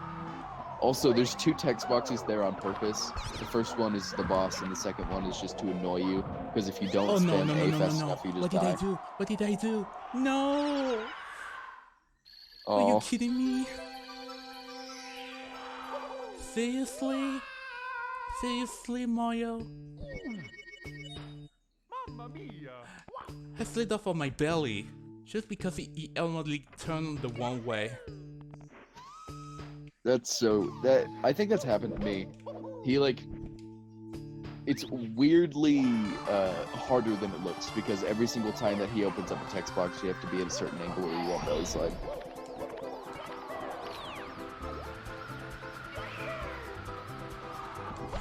That's fine, but yeah, that's It's not a just huge time loss, unfortunate. Pretty awful, Wiggler.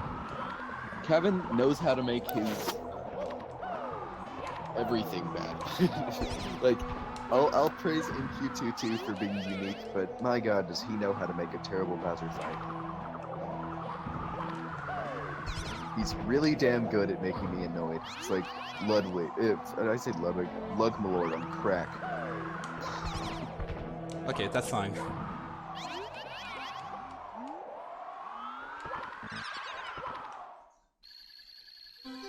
I'm Did you really get the gonna star? hit from that. Yep. Nice. Here we go. And finally, we're gonna move on to the last spheres, which is Tonu Sphere, Course 7, the 100 version of the platform parkour. Tonu Sphere is the one with the Big Boo's Haunt carnival stuff, right? Yeah. That's my favorite one, by far. You know, also has the Tonu- best rendition of Stone Tower Temple, which is nice. It also has the same distinct rendition of Umbrew Sphere, but it's a lot better. It is. I mean, I believe- it's like a different arrangement to it, but also has the Elegy of Emptiness, which is a nice bonus added to it. Yes. It does. I love Majora's Mask. I should by have the played, way, but I'm cool- kinda scared to play this. I was expecting to get the 3DS version of Majora's Mask, but I couldn't find it anywhere. I would love to play 3DS Majora's Mask, but I saw like a 50-minute video on YouTube telling me why it's bad, so apparently it's bad. Why was this bad? I mean, Ocarina of Time 3DS was kinda good, so... I love OOT 3DS. I think the video I watched was in my YouTube recommended. It was a guy. It was made by a guy named Nerl, who very much knows what he's talking about. And his whole idea behind it is it strips some major theming things from the game and a few like really weird things that keep the N64 version superior. Although visually, I think the game looks fantastic on both hardware. Personally, I think the N64 graphics helped to set more of a moodier tone with how, you know, cheery and happy and nice all the models are. It makes the somberness of Majora's Mask even better.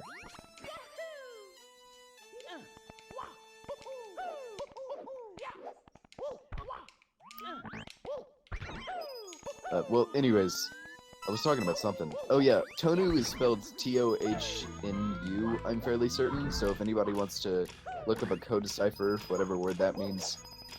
I actually believe that this is the only sphere level that has a rearranged word in Latin.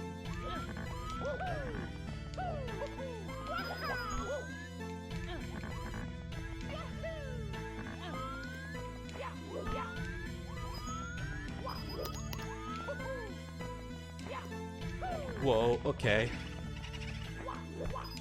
Oh yeah, shout out to 10 blue coins, all just there.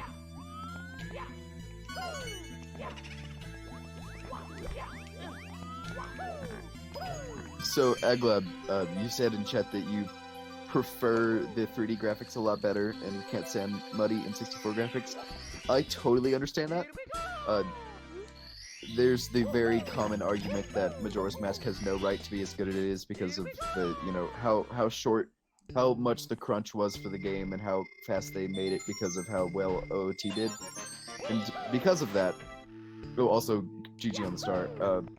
Because of that, they made the game reusing all of Ocarina's textures and stuff.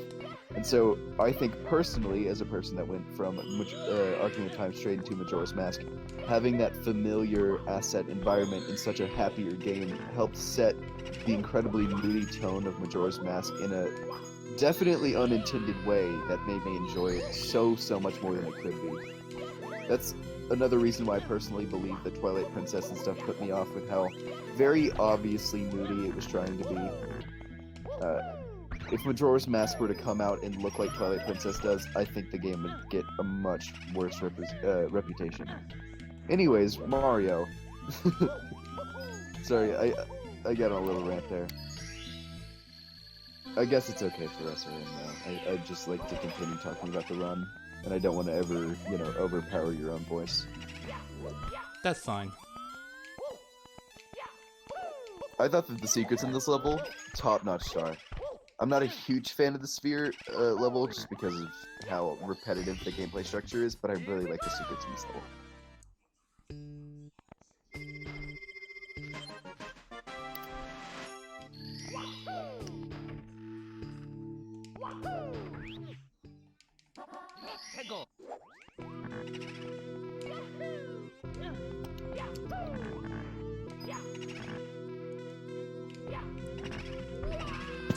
Anyways, nice.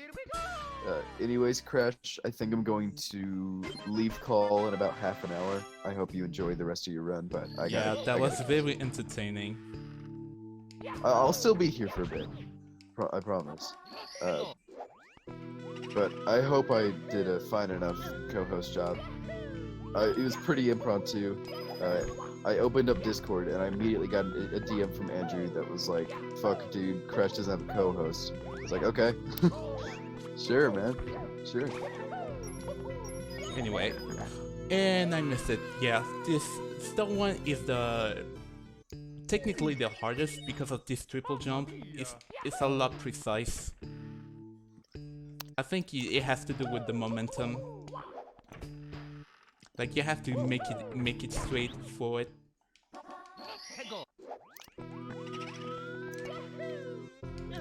You have no choice but just to go straight forward and not have an angle. That's the only way that you can get that tiny frame window just to hit that wall. There we go, second try.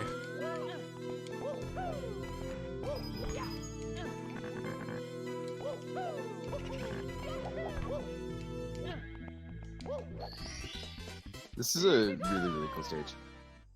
He made the stage 7 stars because it's the easiest, but I think he ended up making an actual, like, unintended really good stage. I really enjoy it. Alright, the bottom of the world. Not exactly referencing Veninos here because of that, but it's a lot funnier that way. Yeah, it has the top of the world, the bottom of the top of that world, the horn and heart of the world. Like, pretty much Venino's here team. Yeah, Kevin just ripped all of the Veninosphere names and then made them stupid.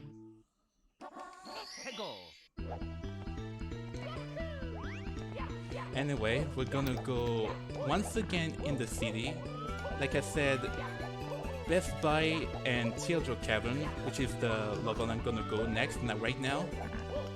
It's a water level, and there's a lot of stuff to talk about this one. This level uses a lot of GOB objects, like the second ship, and mostly the rings. But I'll get to one just already a little bit. Yeah. So the second ship, I can just go inside just fine. Like there's no collision into it.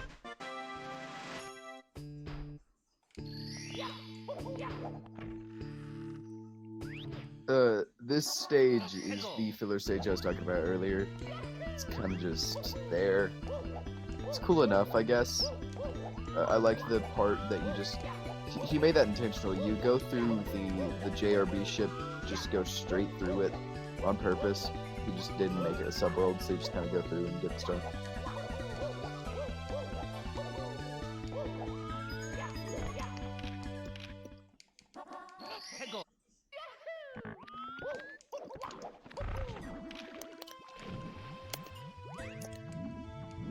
Alright, next up is the rings. And why the rings are so messed up, I have no idea. Ask Gavin, like they're like tilted around. Like I got lucky to have to hit both rings at the same time. Alright, that's awesome. Nice.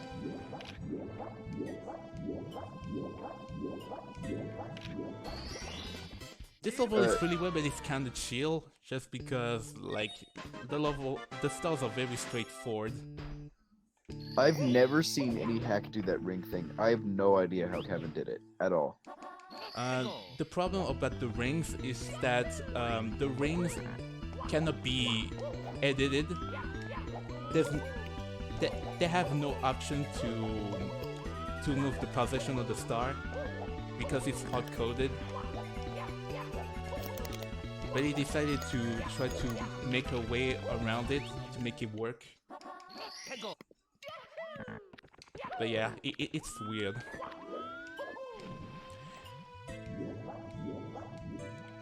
Yay, down warp! Yay! That's the only thing that's kind of cool for the star. Have you ever been downwarped by a Chukka? I think so. I'm gonna use that for Core 6, especially for coin collecting. I found two good stuff for Core 6. That's actually a really cool strat. Was that intentional to do the downwarp? Not really, but it's kind of cool just because the walls are slanted the wrong way, and if you just like flim and guess them, you just like immediately downward just down. It's kind of cool.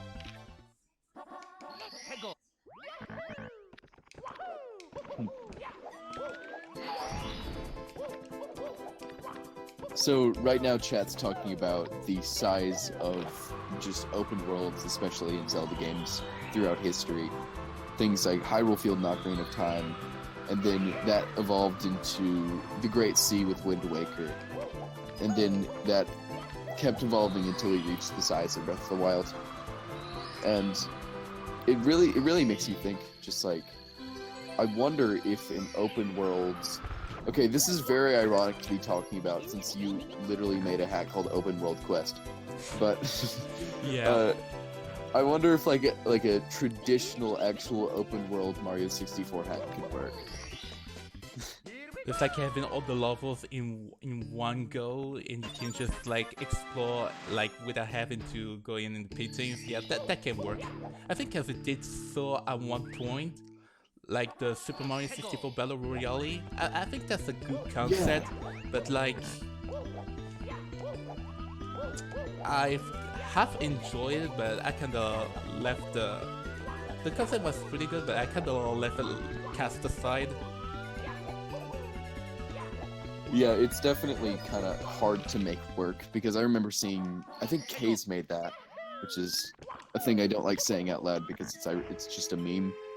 But that kind of thing is a really cool idea to make that kind of large scale thing, because right now our idea of an open world hack is pretty terrible and has nothing to do with, you know, open world.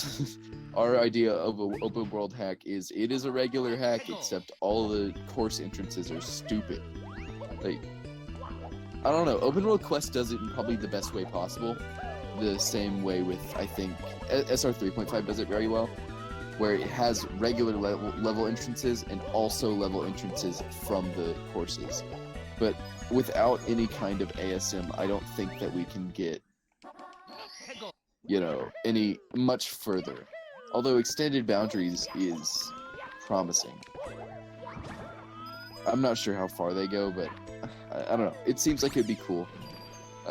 If it could work well, because, you know, take for example Simple Flips' Zelda ROM hacks competition. Some guy tried to make Breath of the Wild, and that ended up being so incredibly bad that Pluto of all people found a way to get a star through Light Chukya, and it ended up being on one of his videos. It's terrible, but I feel like it could work. It would just take a lot of effort by a creator. Which makes me think, I wonder what creator could probably do it.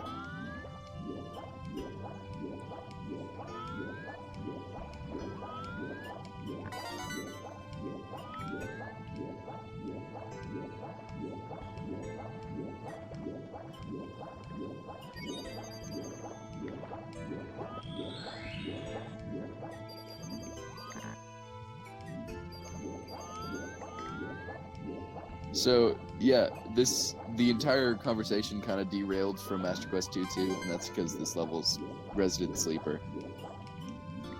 True. It's like really I'm really focusing because I like the whole atmosphere. But I don't want to like upper world like talk.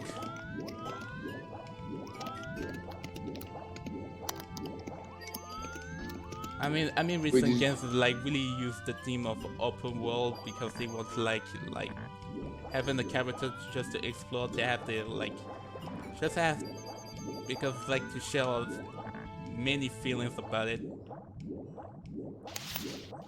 I mean, since you've made an open world hack, if all ROM hacks were like that, then we'll probably a lot enjoy.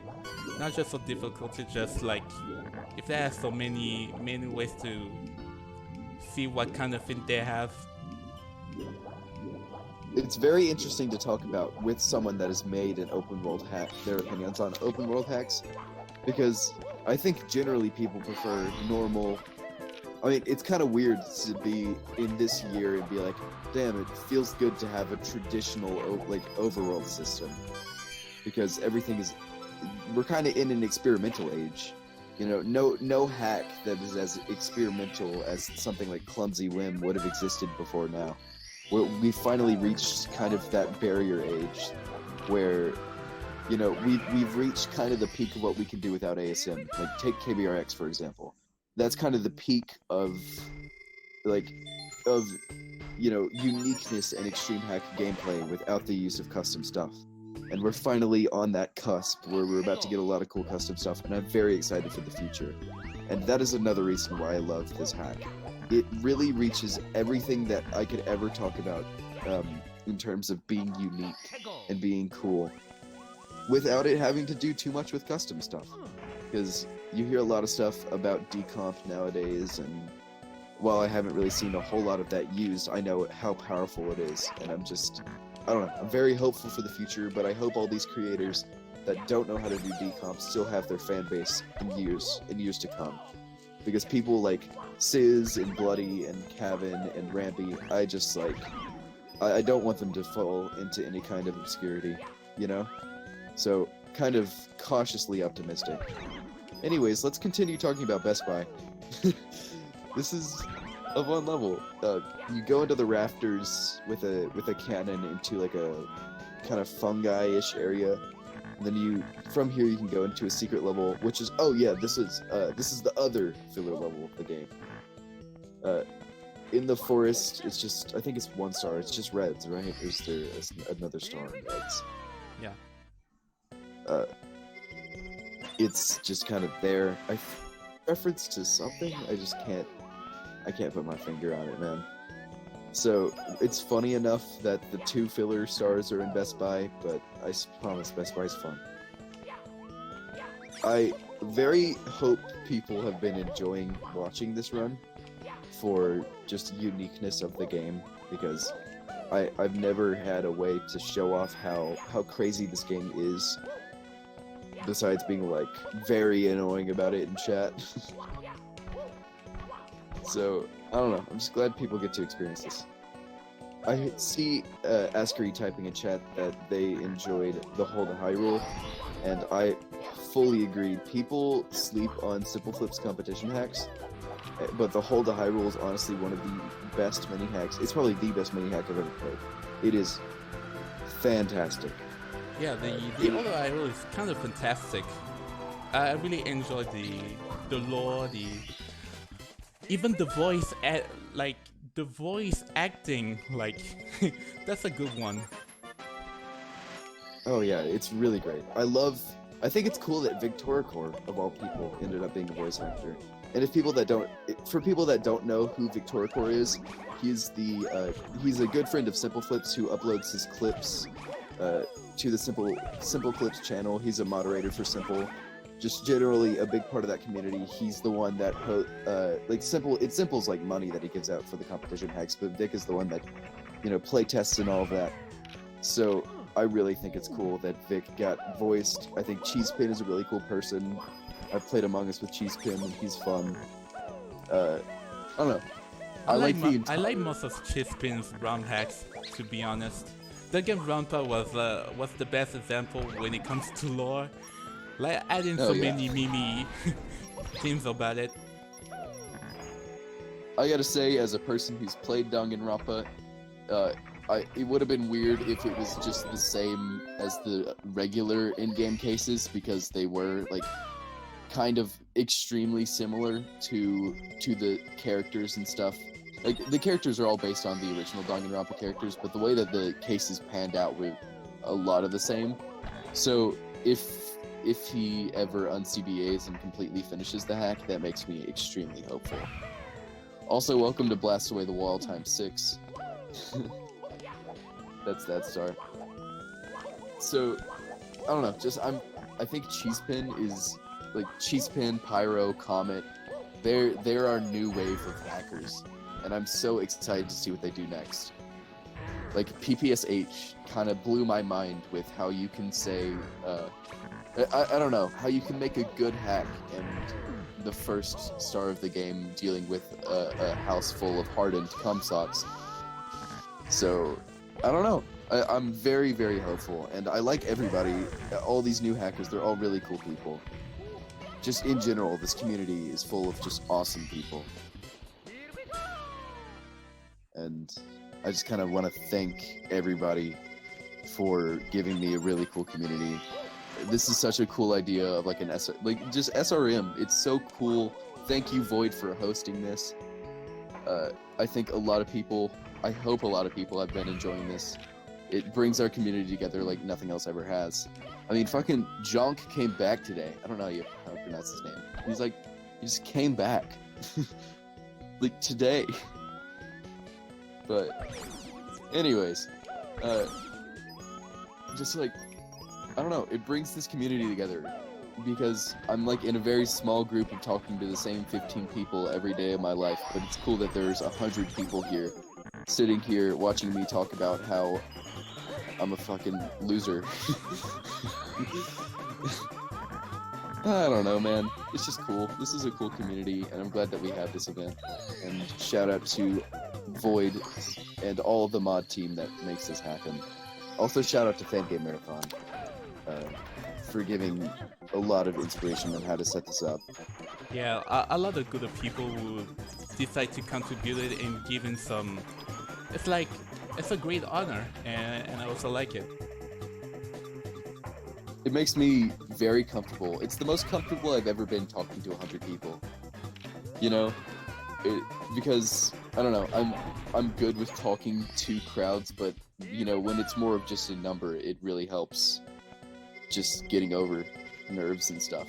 I know Pluto, for example, say what you will about the whole extreme hack run thing. Pluto was really anxious about it the night before, and I'm glad that, you know, she has a place to just kind of let stuff go and talk to people in a group format, and people enjoy her for who she is. I think it's helped a lot of people through a lot of stuff that people don't even realize.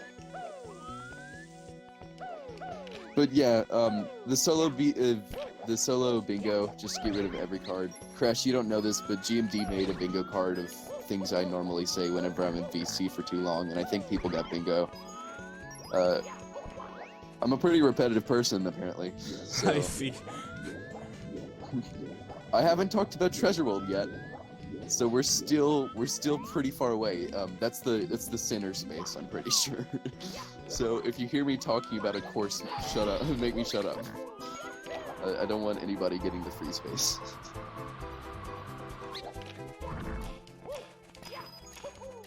Wait, Quills, you've actually... Okay, Quills has almost a blackout. He's missing one space.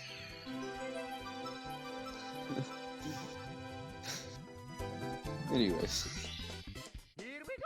GMD made that for fun, and then people started actually using it. Oh yeah, this star I thought was really cool. The way that you get these blue coins and stuff is cool. It reminded me of Inferno Pit Cave Blues, which is a very specific thing to be reminded of. But I liked it.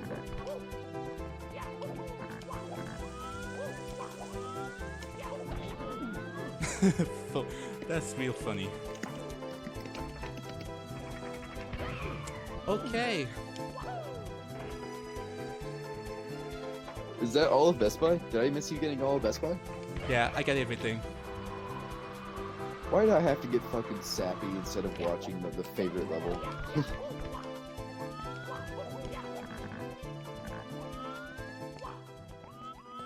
Alright, Lost Swamp. Nice cannonball. Lost Swamp is kind of a cool level, kind of empty, kind of both. Okay. Back collision, okay. Yep. Yep, collision.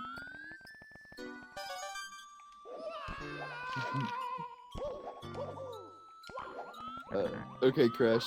Kind of like when we get to like a point, I think after you finish this level, I think I'm gonna leave VC. Yeah. I hope you have a great ending to your run, because this has been just a lot of fun to commentate. Yeah, a lot of energy coming from your commentary. Yeah, I'm sorry if I was boring for a bit of it. It's kind of 1:30 a.m. Nah, it's fine. I mean, my run was kinda a little too early because I was really expecting not to be present at the time. But like, I'm really amused now. What time is it for you right now? Like, how late in the day is it? Almost 8.5. Yeah, I'm usually asleep by now, so I'm gonna fucking just crank a melatonin. I'd be sleeping by now, but I do not want to sleep. Because fuck sleep, Kappa. Fuck sleep. Sleep's for the weak. Reverser, for example, fucked up her sleep schedule. She's in my time, has been waking up at like 6 p.m. every day. So, Anyway, I mean, like, this level, Busted Bee's Regret, is a broken version of Buzzy Bee's Beauregard in Master Quest 2. Yeah, there's no music. He made it intentionally to have no. Okay, nice collision. Yeah, there's no music in this level. It's made like to be very depressing and stuff. Mamma mia! yeah, it's the same level, but all the bees died. And now there's a warp to course 14, Neo Disco Space Base. Yeah. And I think I'm going to leave the stream after we get my favorite star in the game. I think you know which one it is. It's the one in Neo Disco Space Base. The slide one? Yep, the slope one. The slope one is Okay. very interesting. Yeah. It's a fun run. By the way, Crash, are you gonna be able to like continue the run without a co-commentator? I think I can continue, yeah. I'll do my best to explain any of it if I can. If you need to, we could probably get somebody to co-commentate if you need to. Like, Oh, okay. I know Pyro. I was really scared I was not gonna hit the loading zone. Oh yeah, that loading sounds like weirdly tight. But I remember Pyro earlier. I don't know if it was a joke or not, but Pyro did say something about maybe wanting to co-commentate after I left. So if you do think that you would like a co-commentator, I could probably get something arranged. Alright. There we go. Here we go! This ended up being one of the chillest runs at the marathon, which I enjoy. This is like a really chill run. Like it. Yeah, the entrance of this level you couldn't barely see because it kind of blended with the skybox. It's not that big of a deal if you know exactly where to go. That one-way sign makes me terrified because it reminds me of Bowser 3. Oh yeah, because you see the same wall in Fake Heaven's Lair. There's a chat. Just might as well get this out of the way. There's a one-way sign in Bowser 3 after the huge maze. Well, it's not a huge maze, but after a maze section, it's like hard to find out where you are. There's a one-way sign. No, there's like a one-way wall that says one way, and there's a sign that's like, you can't go back if you enter through here, and you enter through there, and it's literally like, it's weird. It is an exact carbon copy of the spawn of the level. So you're like, why would I go here? But then you find out it's purposely supposed to look like spawn of the level, but it has like a secret thing at the end of it. It's a cool idea. Nobody will ever find it without a guide though. Here we go. Yeah, also the Clock Coaster I just get with the TCC objects is the worst of all, and I don't like it because even the objects are slanted because the whole stage has that slippery condition, and you cannot step onto them just like normal. You don't even know why. Those have like CCM slide physics.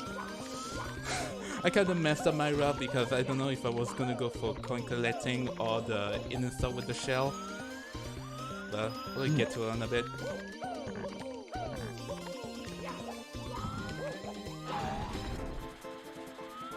Is it almost story time? Almost. Yeah, so shell ride in this alternate path from the slide. Yeah, this black thing is quicksand. Good concept, as usual.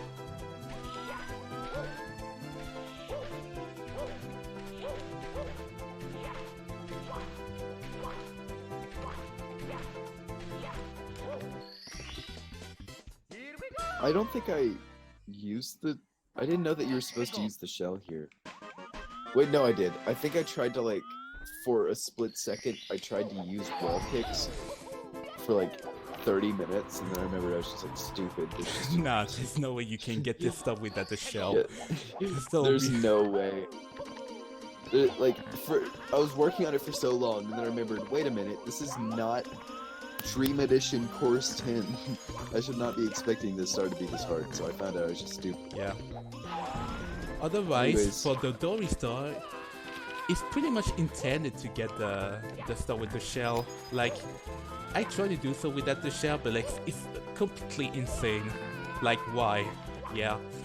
Dory, you can just pull off your Dory in chat if you want, because thanks Colorful for the meme. You know. Yeah, every person that sees Dory use a Dory emote. Because it's time. Yeah, like I said, you cannot ride on Dory without the shell because her whole body is slippery. So Yeah, well, this I've done it as a slide this much. I don't think he intended you to do it with the shell. The entire point of the star is that you're supposed to slope kick off the back of Dory the entire time, which I did. It's way harder. You just have to sit there and slope kick off of one end of Dory the entire Dory ride. And it is terrible. It's my favorite star in the game. So, with that, I think I'm gonna take my leave for the run. Alright. Pyro, if you do want to come co-commentate, you should just go ahead and join call. And have a fantastic run, Crash. Thanks. Alright, see you guys later.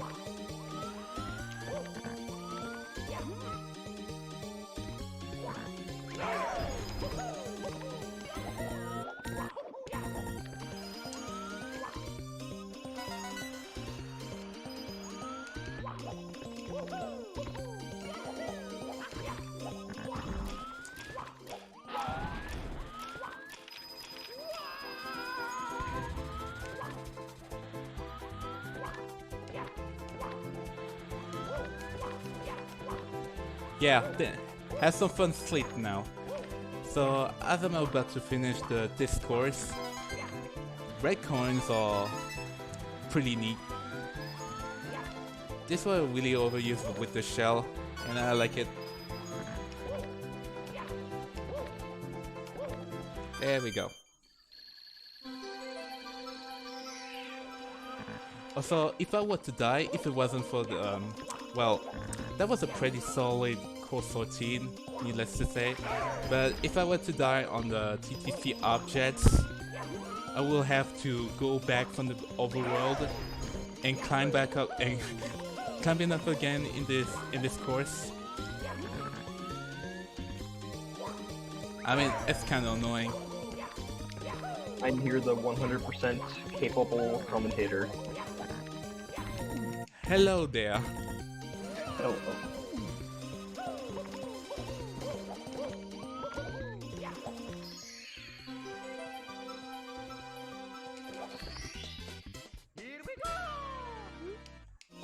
Oh hey, I have a lot of gold.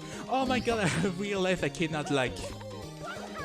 My Project 64 window doesn't seem to interact if I click on another window, because it will be inactive for a brief moment.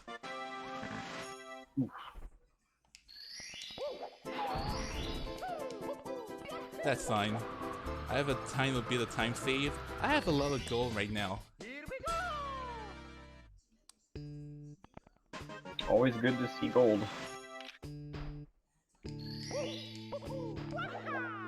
Alright.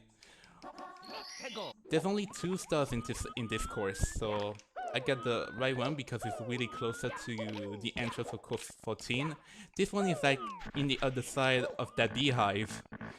And since the bottom is kind of broken, all I have to do is like jump down with a precise mid jump kick. Like this. And that's Buster B's regret. There's nothing a lot to say. He's pretty much empty and definitely sounds like a wonderful course name.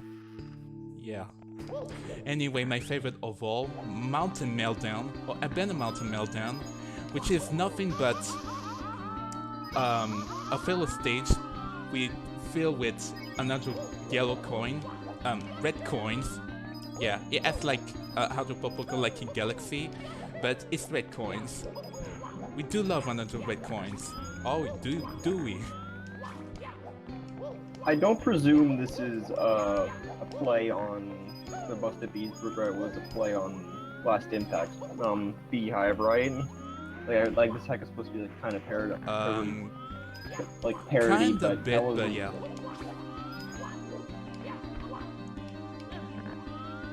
I didn't see anything that looked Last Impact-y, so I don't imagine it was, but...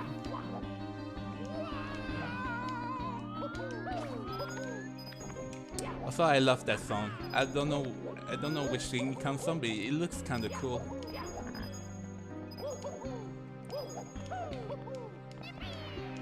I really hate that triple jump. Oh, that's always is my triple jump this way. Also, this way takes to one of the areas in Pancake Land. This is the one I would go every time once I finish this level.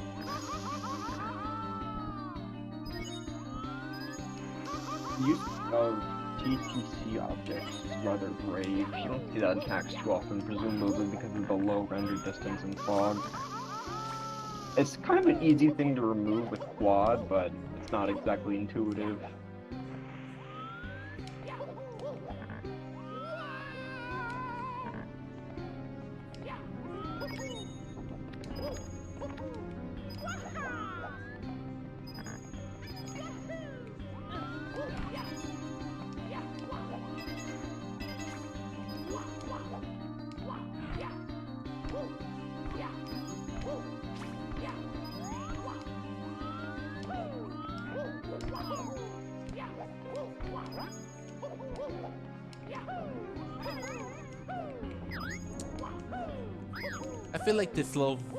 I feel like this level looks like something that resembles something from Super Mario 64 Menace. You know, with those mellow textures. It kind of reminds me from that. I just realized. Yeah, a lot of the old hacks use it. Star Road also uses it. I know that, and I think Green Stars does as well.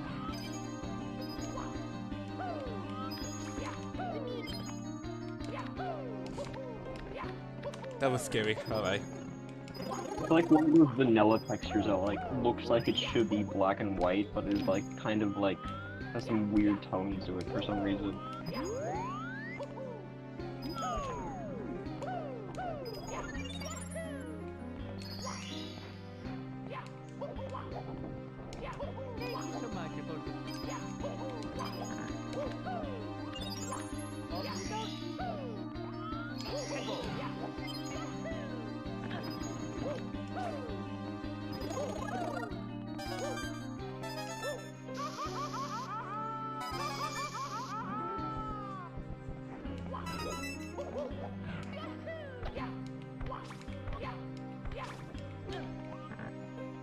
Gonna wait for the seesaws to be. Oh, You got the. It says thank you for completing the game. yeah. Runs over. Pretty good pace. We'll still need more.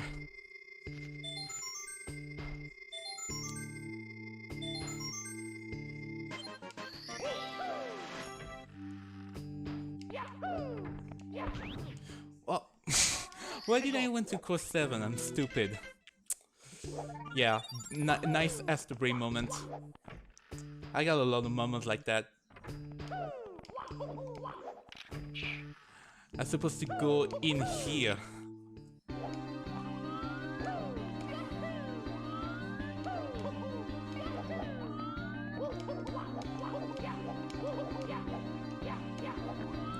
Anyway, the second star here is inside that tiny opening.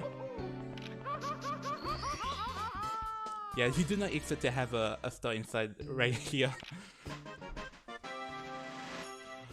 But yeah, it's pretty obvious if you look around it. Yeah, thanks for the afterbrain. Like how many people in this community do you always consider being Asta Brain? Like, I'm totally Asta Brain more than Asta. Not gonna lie. Extremely fundamental tunnel problems.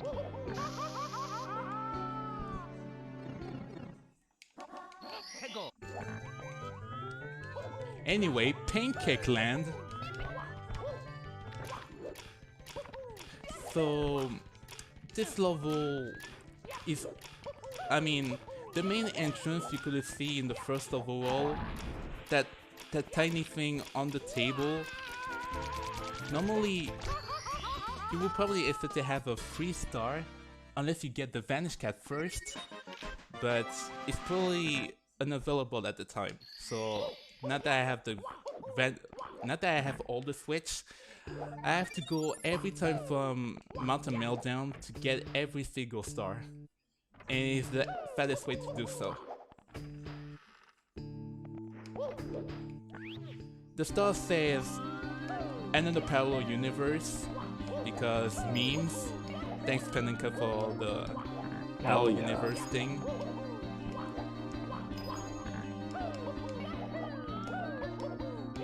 Extra spicy here tonight.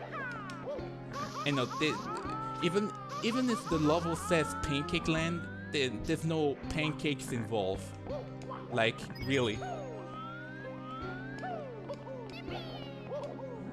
There we go. I wonder if that's just a joke we're missing, or a joke among Cabin's friends.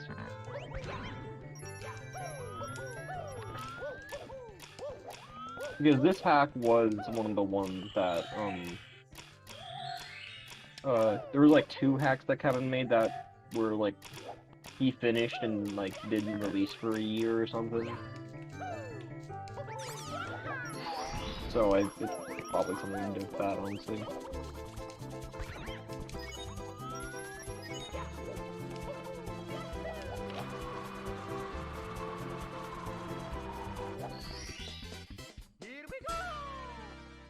So yeah, the only way you can get to many of these fellow universe is like finding a secret warp, which takes like this main area I get from this second area I get from is like the main hub that takes you to four different areas, and also the way to get the secrets.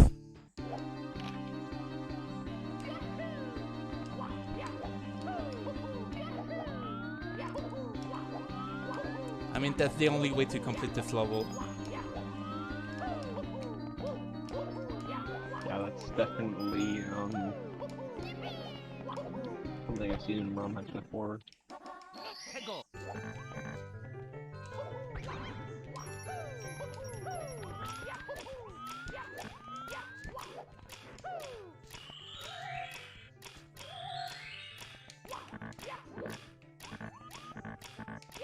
Yeah, let's go to Rainbow Land.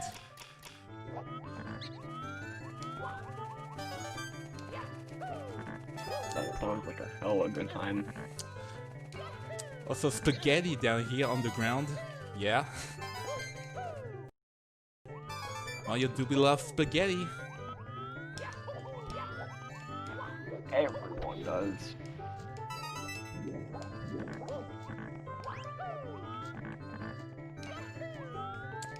Also, the only thing that sucks up at this area, since the rest of the red coins, because there's 3 underground, and there's water current also,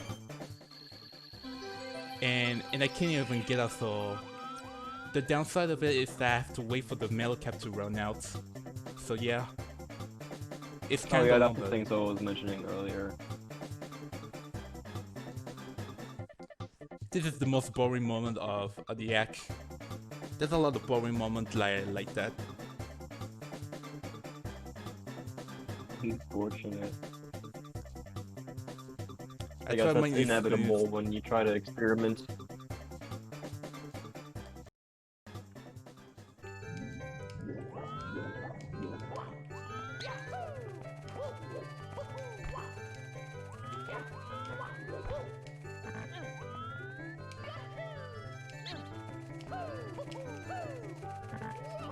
Nice.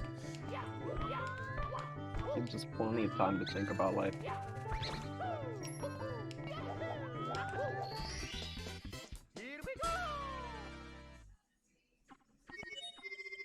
The fourth reality.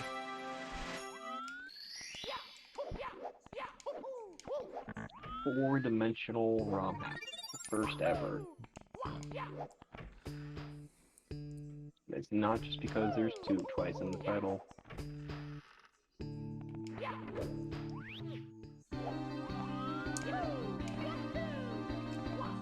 Oh, wow, I'm 7 minutes ahead. Okay.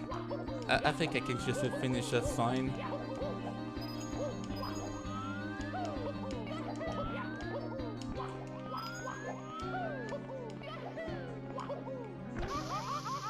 What was after this? It was... oh, Lost Dreams. Right, that's... Oh, there's a lot of time between this and the music plays, but that was going to be like a couple more runs. Damn. Alright, let's get back up on this area again, because it has a hidden star like I would never expect to be a thing. Like, it took me a while just to find that out, but you know, I've been really stupid. Yeah, this one. At first I thought, how one would ever figure out that you're supposed to just get to the boundaries and find this one. It's weird. There's so many questionable design choices coming from Kevin, but that's kinda forgivable at some point, but you know. Oh damn, that's really hidden.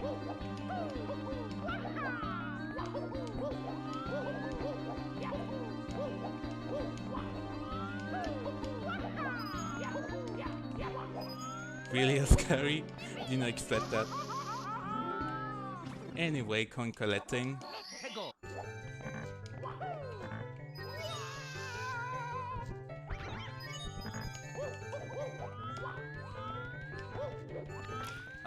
That's not in my route, but fine by me.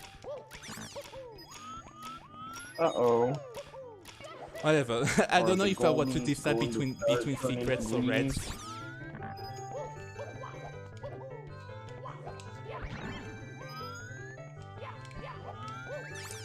That's fine. We got in control, guys.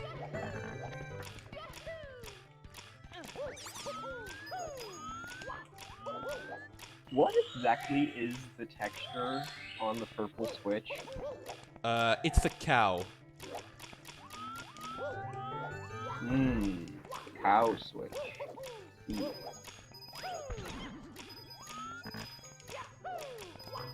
You even use that same cow texture for the switch in Master Quest 2. I don't know why. It's like, I think Kevin has an obsession about cows lately, but you know, yeah. What's up the Chick-fil-A cow? Can't really see it well enough, but...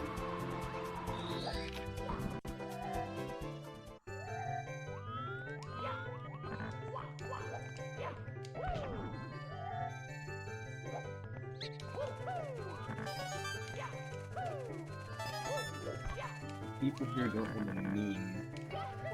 Oh, that's just metal fungus. Oh, it's gonna be the cow. Fantastic.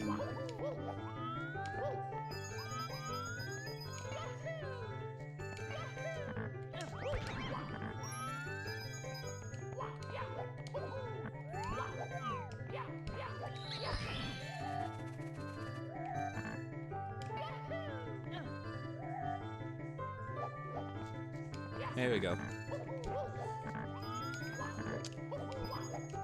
Also, one thing to mention is that you cannot, if you were to jump off the tree for the secrets, there's no way that you can get back up. Unless you're really good at frame walking, that is, chances are you could get the secret that way. How, like, Enrage can't let you assign directions to buttons. Like, I just want, like, Y to be up but it's not a reality that I can have. Here we go!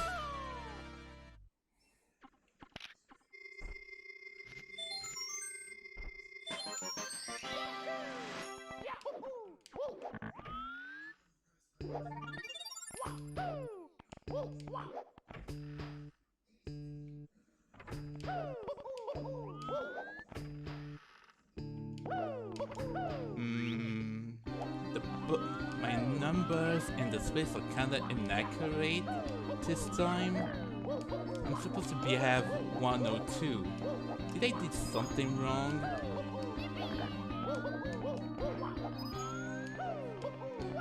Let's see, what could I be missing?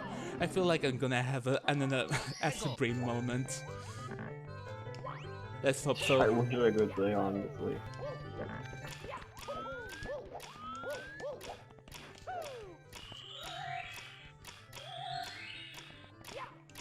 Were you supposed to get the secrets in Pancake Land? Yeah.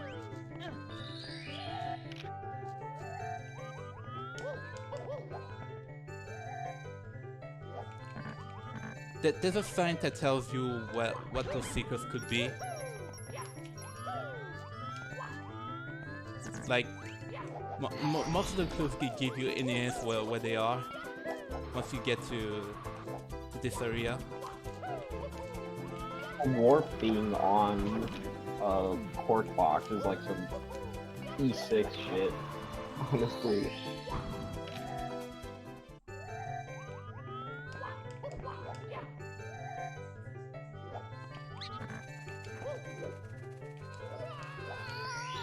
There we go, and that's Pancake Land for you.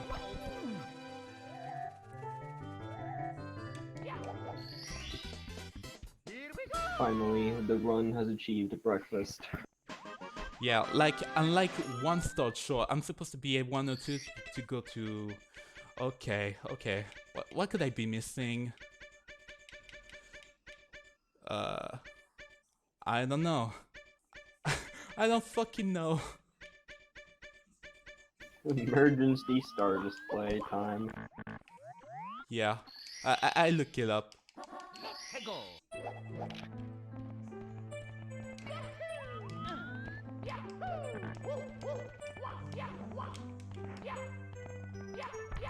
Anyway, shred of words in puce. I don't know what a puce is, but I tried to look it up in the dictionary. That puce is definitely a variation of purple pink or something. And yes, shred of words in puce is definitely a parody of shred of words in blue from SSX, which is why he tried to pick up the name. And yes, this is some sort of That's a lot. TD style thing.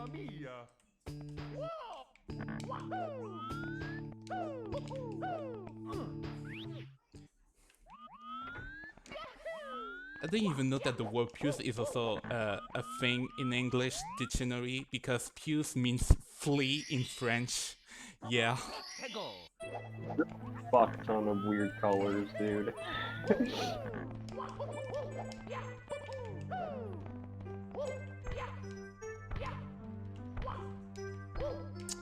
Also, the star I was going for is definitely the most hardest of all, because wind. Finally. Honestly, one of the glories of ROM hacking is that the wind above, like the tiny huge island wind above bottomless pits is something that you need to hex at think I it, could, okay. because that could be just terrible. So what could I be missing? I don't think I've missed anything, right? Yeah. That sounds about right. I'm not supposed to take the cannon, you idiots, but whatever.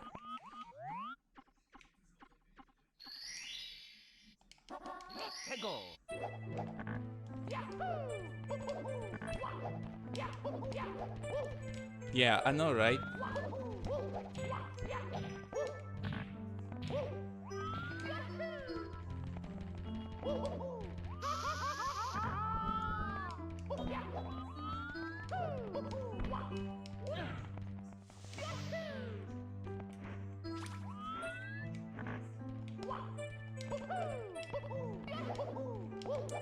So yeah, like I said, it's like a TD style thing, which is kinda nice.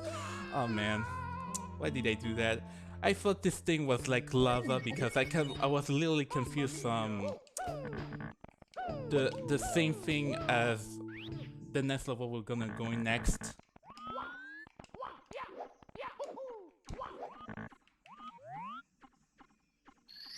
Oh, I hate these types of jumps.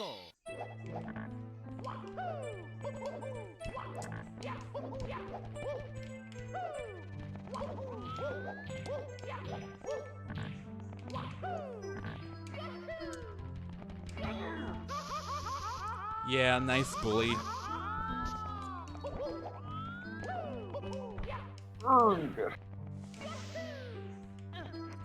So yeah, this area is from Fake Kevin's lair.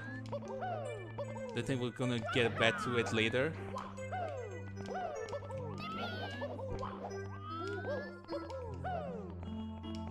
So good concept. Oh, the lag is still there, but I didn't have it when I did the wind star. I think it's kind of very generous this time.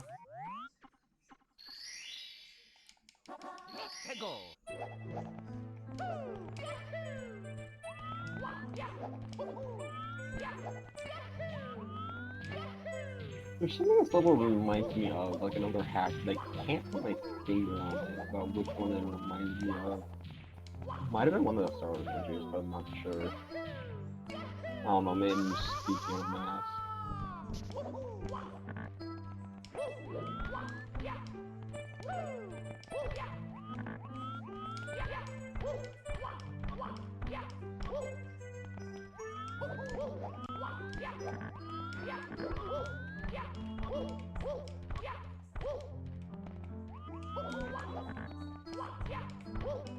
Doesn't explain why this place is mauve.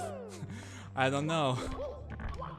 But you're free to suggest what kind of weird color we can just add up to our next ROM hack, or just to fill up in the list for the upcoming Star Adventure. I mean, you could do. I mean, hey, Moribund Star Adventure is a thing that's being worked on. It's a serious hack, but it's called Moribund Star Adventure. Moribund Star Adventure. I never heard that one. Yeah. I don't think it's a meme hack, but it's currently playing off the Blue Star Adventure. Yeah, that thing. Okay. No wonder I didn't know about that one.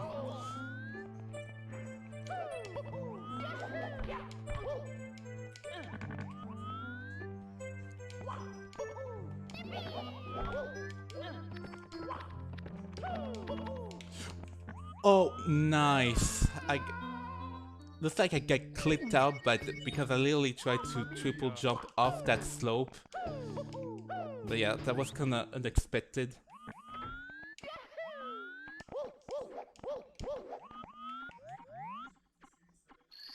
The Lost Swamp / Cabin's Dream part is kinda messed up because there's a lot of back collision. Oh, I just saw what you said. That's so weird. I wonder if that's a lack of slope fix that's doing that.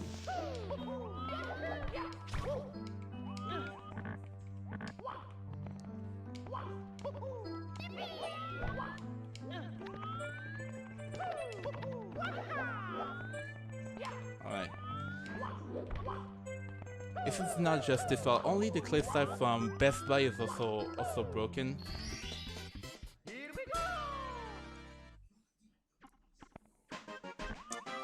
I'm hoping that the red coins in the other coins shouldn't be too hard to expect.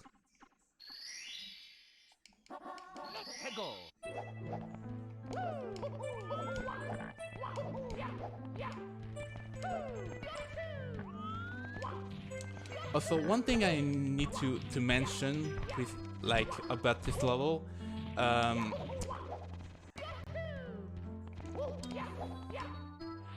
don't know what to say.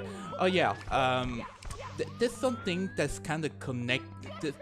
there's like a star called Lost to the Fog of Time, and the star which is up at the red coast is also named the Fog of Time, which is kind of connected to course 6, and there's something that you actually need to activate from there. Basically, it's like the time attack star, and you have to trigger it.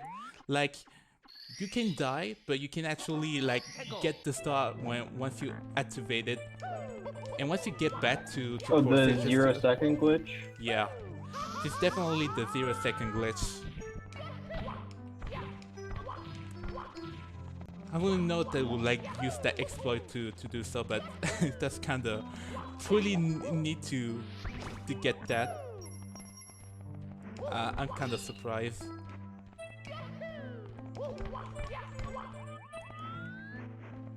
That's super unheard of. Star Revenge 5, I think, made it a requirement in one of the levels. I think it did that too, yeah. Oh, Pathé Stuck on the Toilet also did that. That might have been an accident, but the start of the course is the end of the level, so I don't think it was. Alright, I think I'm good. I was really sure there was something wrong with the inaccurate number, but that's just all me. I'm bad at counting numbers, Kappa. Anyways, the Fog of Time.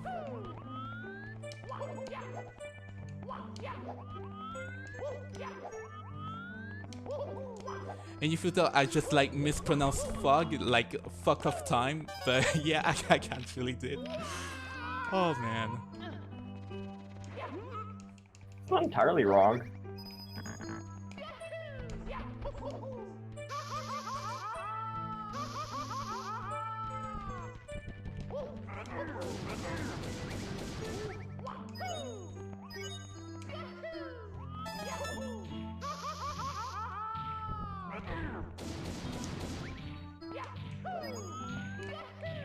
I need to kill two specific bully because they're like very early in this route.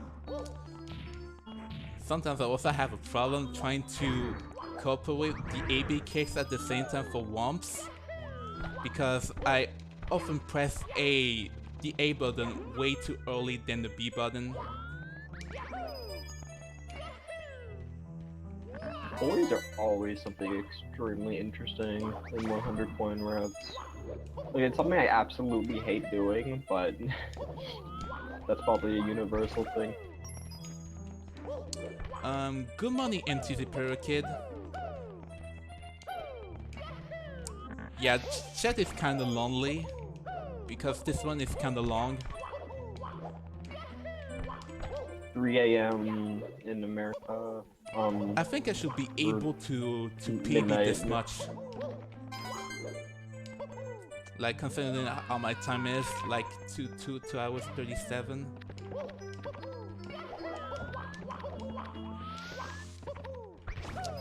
Oh man, those deaths I had in course 2 was like very ridiculous.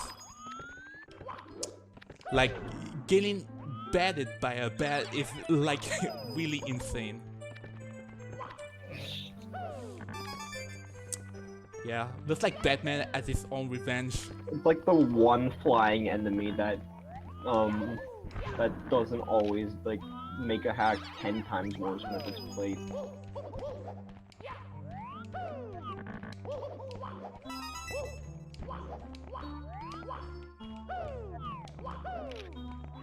Alright.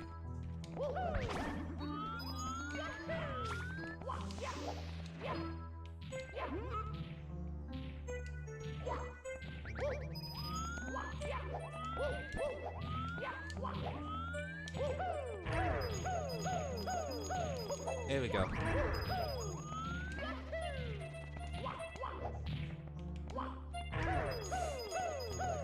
That is a good question, but I cannot really answer to you, because don't you think the point of playing a ROM hack is just like to getting to know them, just because you will be really interested? Or maybe you do not know what kind of format this is? You literally try to Take them out to brain dinner. me, like but yeah.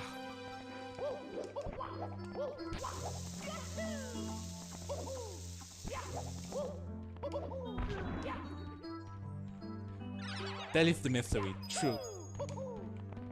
Rum Axle definitely a mystery.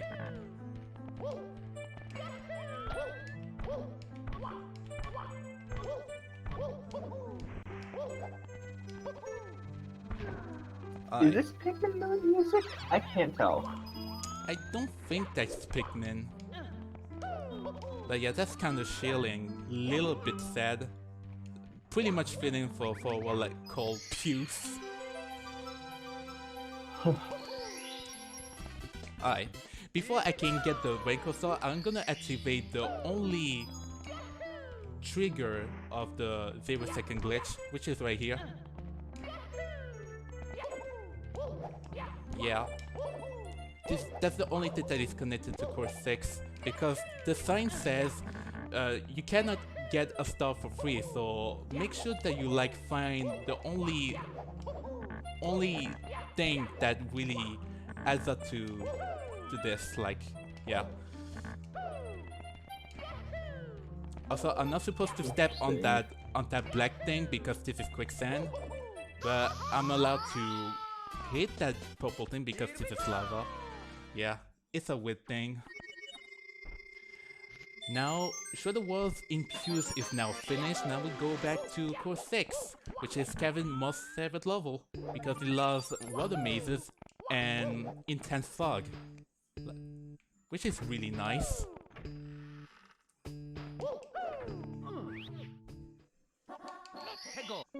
Water level and fog. That sounds Yeah, something that you should not like combine because those are stupid.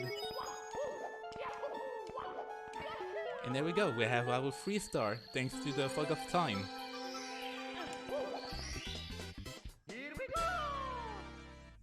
Thanks, Fog of Time. Yo, bad boy BB.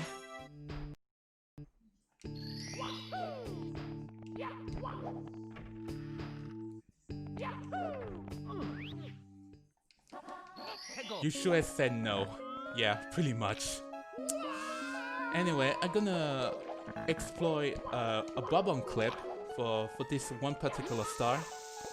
Watch this. Hey, we got it.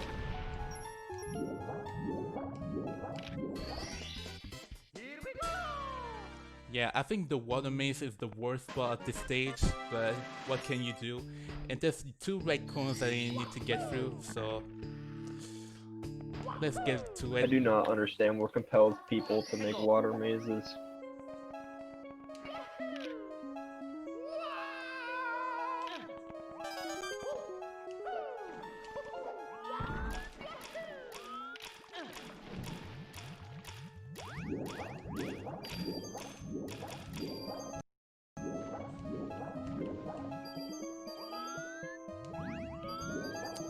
Did you get insanely lost the first time you played this? Yeah, pretty much. I really hate like maze and stuff like this, like combined with puzzles. There we go. So I don't think this has been asked yet, but we're at 242 and 110 stars, and the estimate's 330. Is there like a bunch of backloading the end of this ROM? Is there like a long Bowser fight, or are these just hard stars?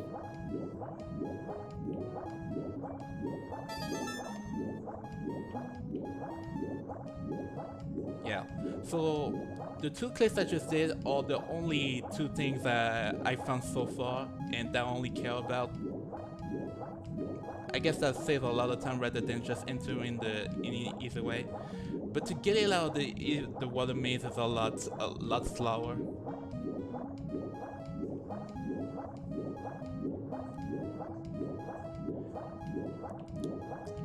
I'm kind of glad you didn't put all the red coins in this maze, because, I mean, it could, but it's gonna be a lot more boring.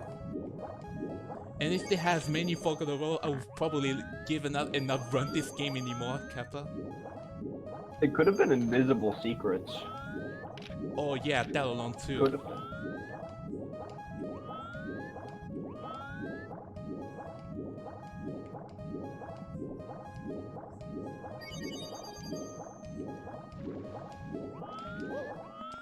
Yeah, the bookbound clip for the chainsaw saw and bomber battlefield is the most trickiest one. You could pretty much shock it a lot of times, but you get used to it. I'm sure of it.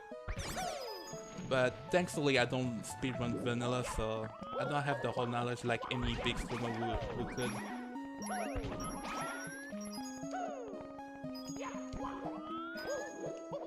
This level has a lot of that weird fog thing that SketchUp likes to do, where it automatically smooths shades, like flat surfaces, so it always causes this weird fog effect that's always different on parts of the floor. Super weird to look at.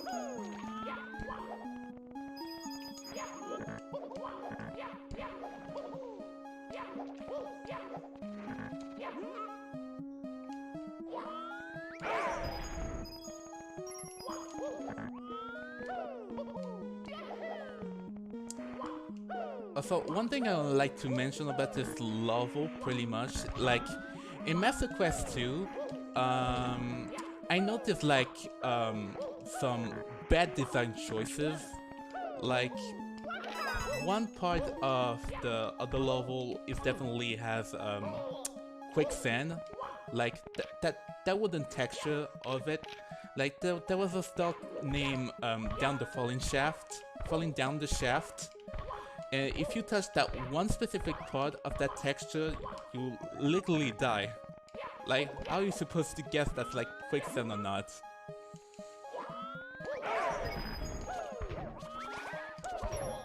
Gotta love it though. Always do. Also bees. Perfect ROM hack. Also that one part down right here also has a surface which is also quicksand. But it's not. It's like right inside that structure.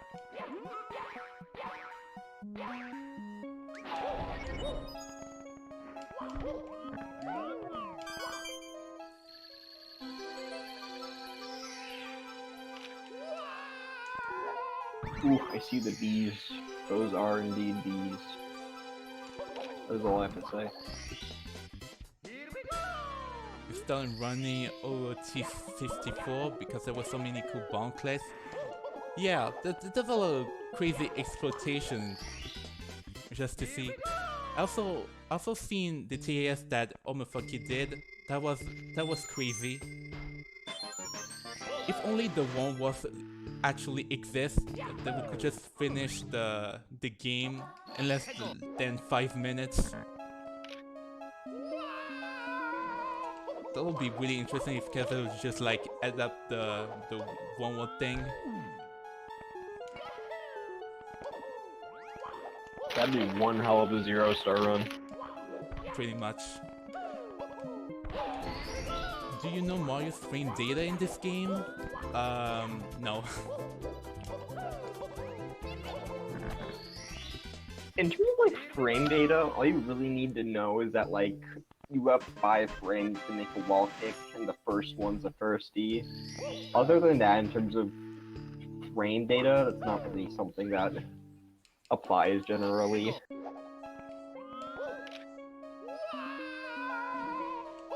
I mean, there's also like quarter frames and shit, but like that never comes up unless you're. Oh right, it got taken down. Yeah, like, I mean, because Nintendo's laws of like source material and stuff. Yeah. When was this gonna start, really?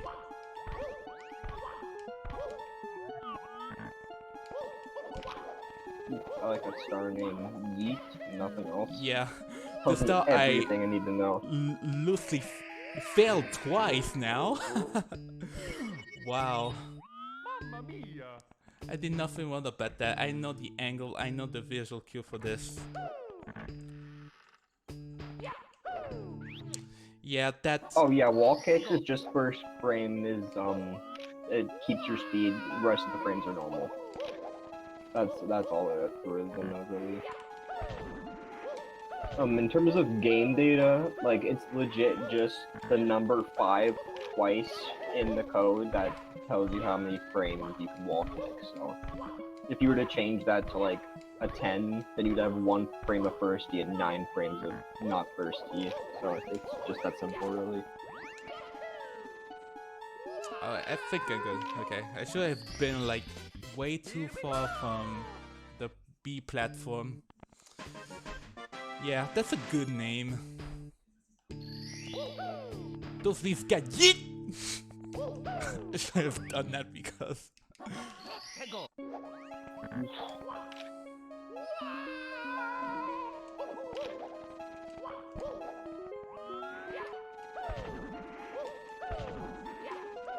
Yeah, but that was my fault.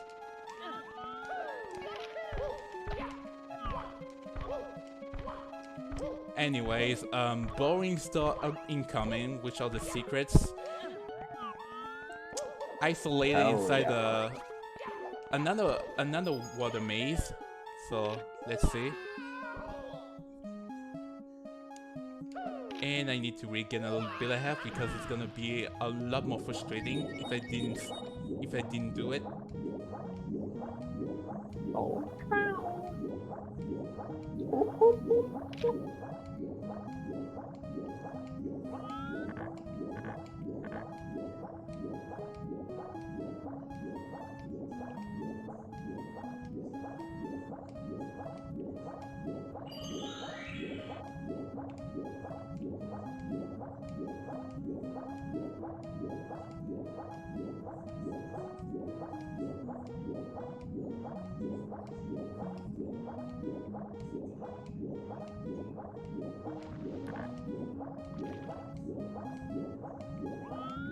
I feel like a really good joke would be having like the outside of like water mazes be like blacked out, so you can't use like a 2cam to peek through anything or even see yourself. I think that'd be fun. I'm kinda glad Pyrocam is pretty much useful with that kind of section. Yeah, it's pretty much boring, and then any of those spots are kinda annoying just to see, especially. I have a hard time to control the camera around it because like every time I like flick my right thumbstick around, like sometimes the game will like almost automatically turn the camera around or zoomed in like by freak accident. So I wasn't sure exactly when I'm supposed to orient the camera properly. So I'm just like literally trying to mess around the camera just to see exactly where I'm supposed to go. I love those. I mean, camera control is kinda... I mean, that was a kinda unique way for Nintendo to do it because Mario 64 is the first 3D game that like introduced that. Yeah, I mean, I can't really blame them at all. I mean, I regularly... will blame them for other things though, but not the camera. Yeah, regularly in a normal gameplay, you like really expect to have the camera to be like there's not a lot of fighting about it. I wish if Mario 64 was like an open world game rather than just like having so much focus about the camera and stuff, then that's understandable. Yeah, they gotta have to teach it to players somehow. Yeah, like crazy cutscenes like they did for Sunshine and Galaxy at some point. The unskippable flood tutorial. But yeah, firsties don't give you momentum, they just keep your momentum. You can gain momentum if you're like still holding it, like that's how high-speed wall kicks work. You just keep increasing your speed, but the firstie itself isn't what gives you speed. Okay, now we're like 5 stars ahead, so let's go to Fake Cavern's Realm. So you can just get that store door because it's literally pointless.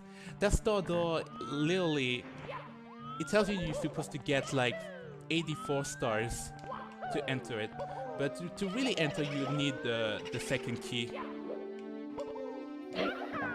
Yeah, that level was just a stupid placement. Also, this level is the bowl of fruit, but completely textured. Yeah, bowl of fruit from Master Quest 2 is like very bland, and I mean,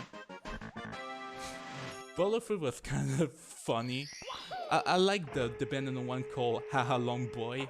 I didn't know the reference. I have to look it up for somehow.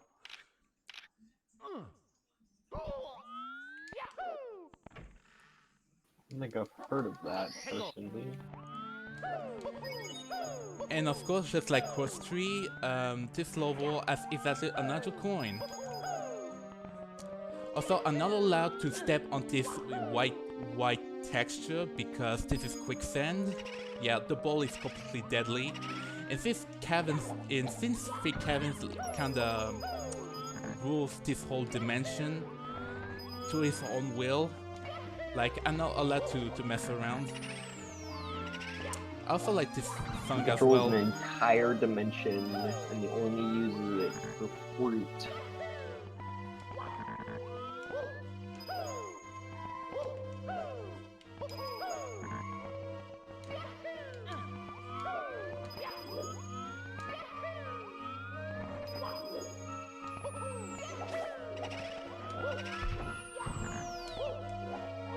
I don't know what half these fruits are supposed to be, honestly.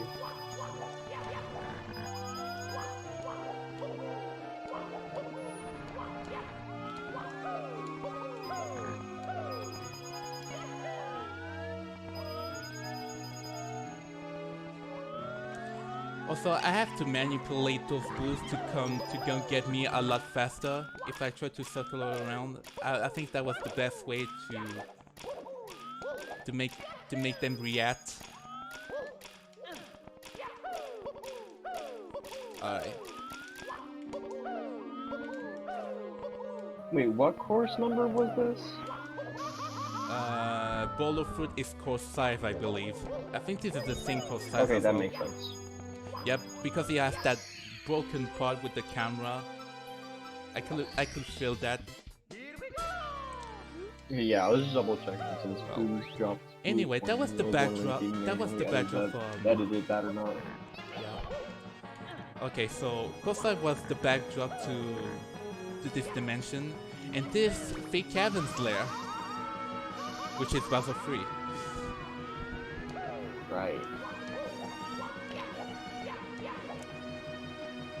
And this is the maze because screw you, Kevin, for doing that. But I kinda thank you because you literally tried to pull off a Mario's Nightmare 64. Such a weird hack. I love Nightmare. Anybody who ace it, you can just go act yourself, Kappa.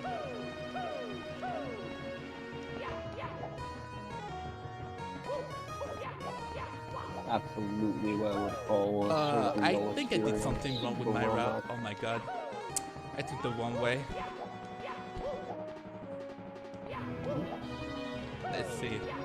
I took the wrong way, I believe. Ah, that was it. Okay.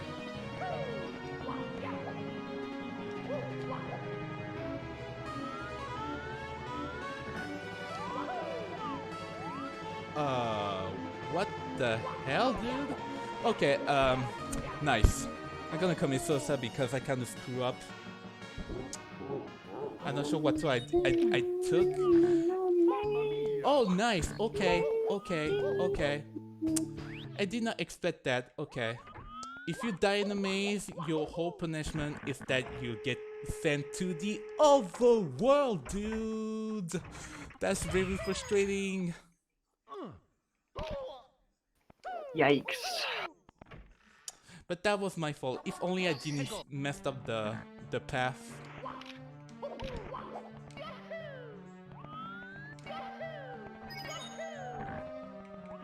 And I need the switch, of course.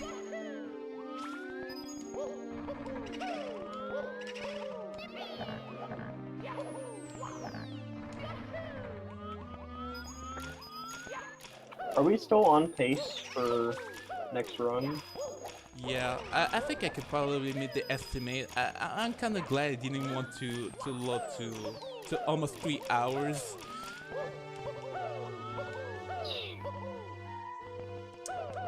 At that I can PB, but let's see. I hope I have a lucky pace against the Bowser fight, because Bowser fight is really stupid, and I really hate stupid things.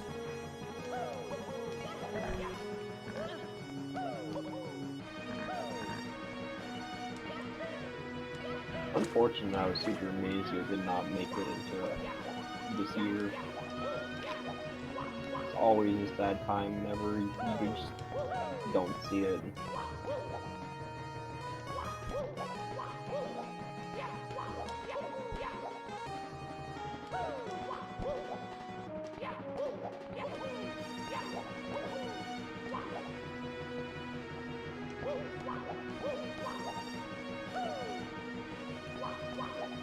I think that's the right track. Let me see. Oh my god.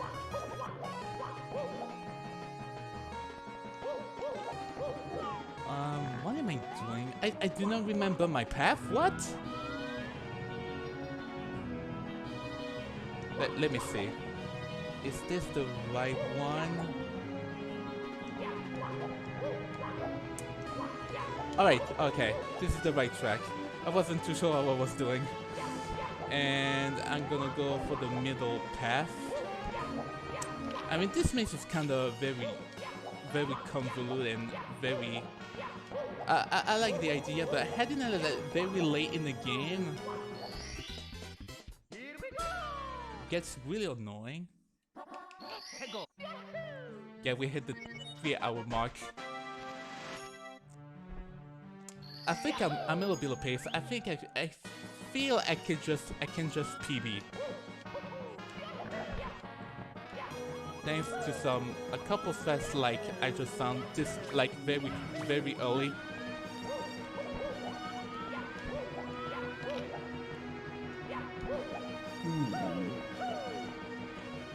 The 2 remaining stars are some kind of puzzling gimmick, but I get to it a little bit. So if you remember the Core 14 one-way thing, well, it's back here too. And if you remember also the quiz thing in Caver's Dream, then this thing is also here too. But it's totally different.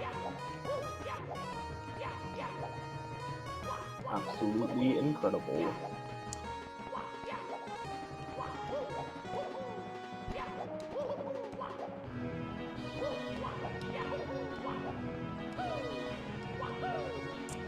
This moment is pretty bad because having to move around with close-up cam, Mario cam is like really, not really frustrating, but really panicky. Anyway, there's a particular path I have to take. Right here, lava, normal floor, lava, quicksand, and quicksand. But the last quicksand is actually lava, which is safe, but you know, because if I took the wrong path, that would actually kill me. Either it's quicksand or lava. And there's also a hint at the beginning of the stage, which shows exactly what those fights are. I mean, that's kind of interesting, but you know.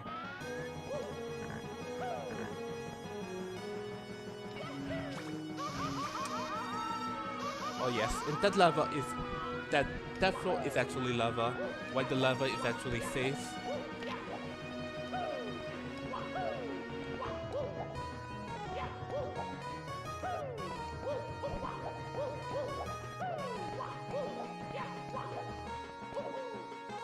PPSH gave me chlamydia. Okay. That is. Low fan, syphilis.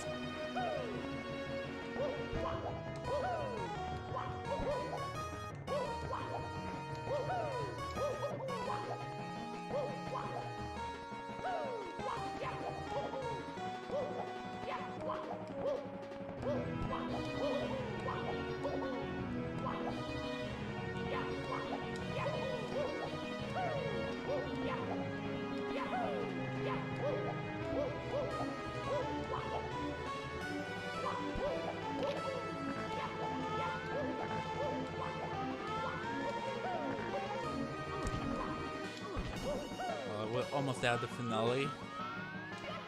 Long jump.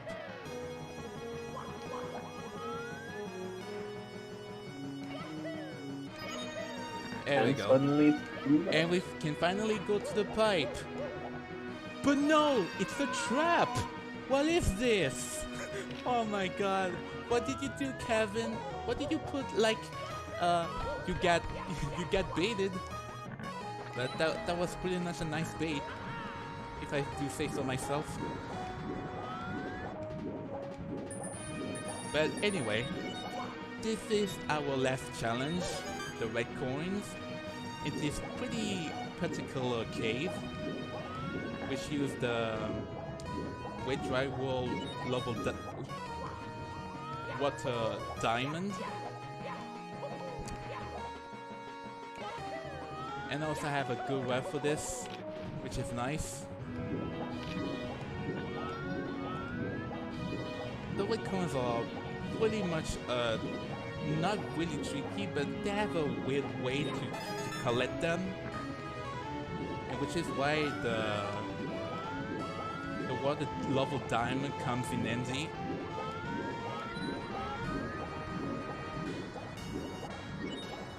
Some of the coins can be only taken once you load down the water.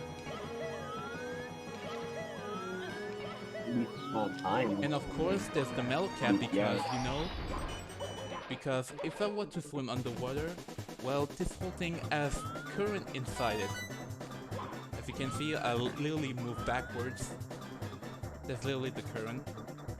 Feel incomplete if there wasn't a metal cap. Feel like a hole in your heart. Yeah. It's kind of linear, but there's nothing you can do.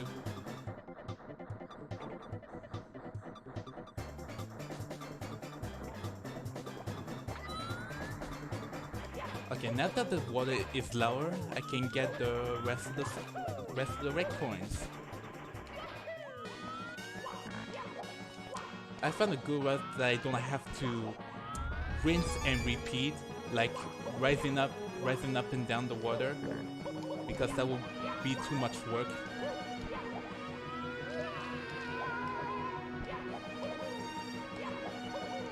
So that red coin that is inside the sand. That's a good bad design choices. Now we have 7, and we can ultimately get our last red coin. From there on, we can actually raise the water up to get the star.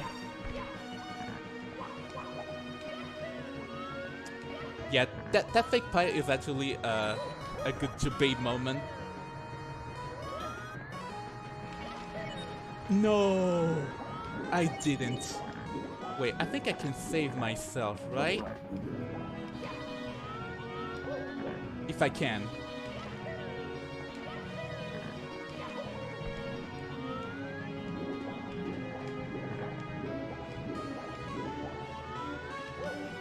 I think I kind of messed up because the wooden platform literally hit my long jump. Yeah, I think I can. I have to load down the water just a bit. Perfect. Yeah, that's unfortunate.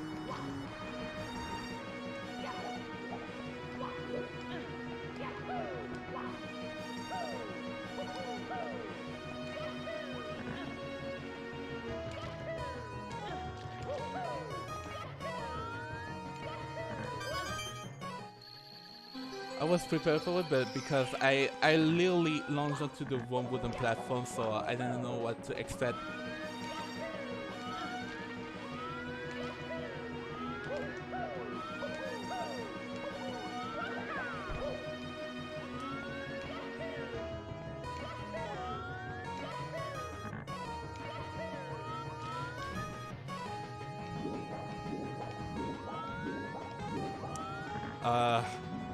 Yeah, I think I have to like go back and just like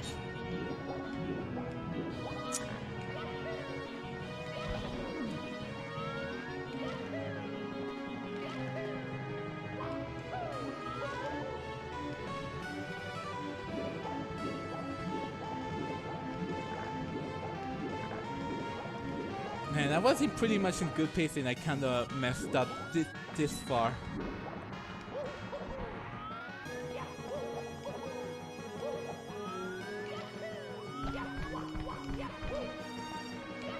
Oh, what? Come on. I've never seen an invisible wall happen on those platforms.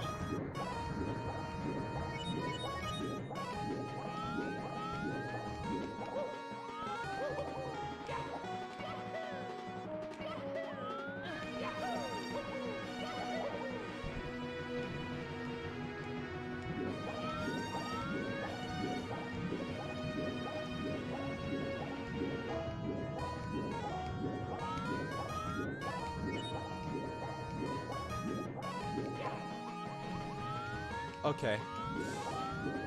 Thought I was gonna be dead. If only.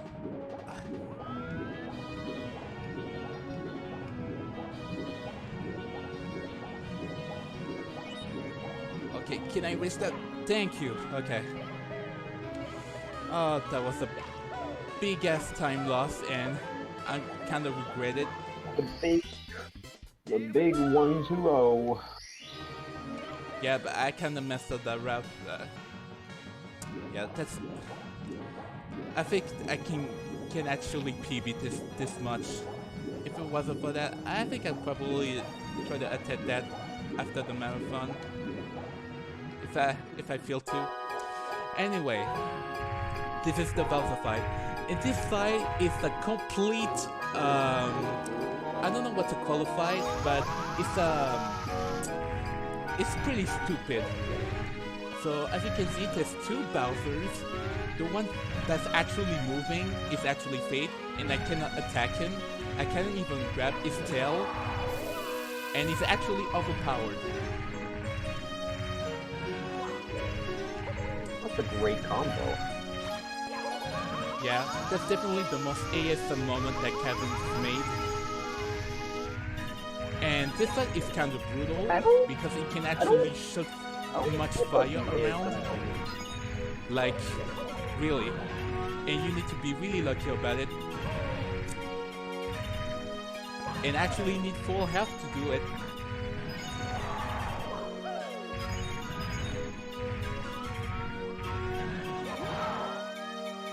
Okay.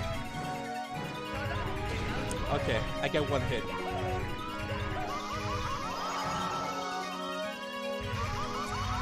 Wow, there's so much fire! So much fire! What is this? Is this Kaizo? Yeah, this is definitely Kaizo. Good concept, good concept.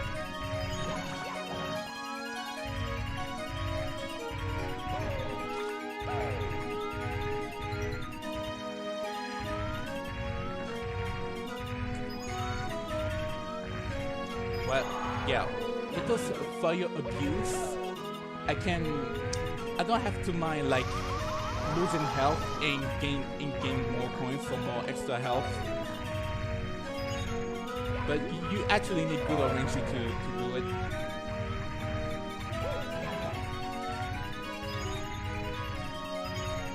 I mean, you can actually manipulate Bowser to again hit yourself. They have some extra hit invisibility, but the problem is that even if you're still protected, the fire will still hit you if you're inside Bowser, and that's the which took me in a big disadvantage.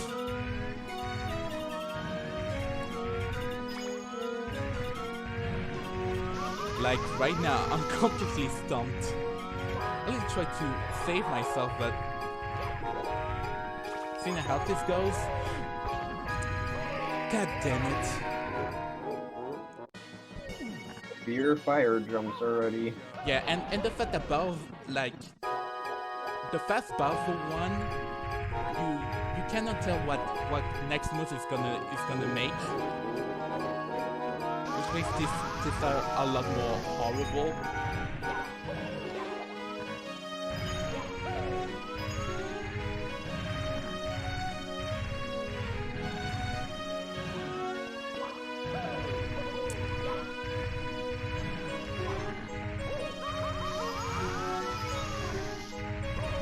God damn, Bowser.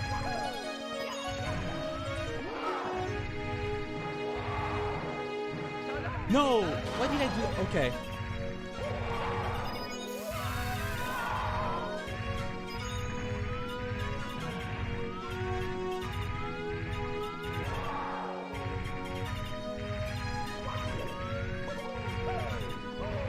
The fact he just does that too fast is a lot annoying. Oh my god.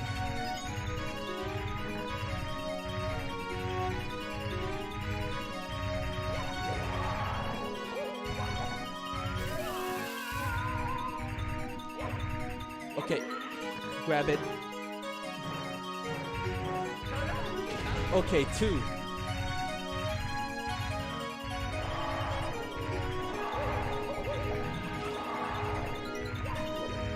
If he runs, I think I'll 3. Yes, it did. Okay.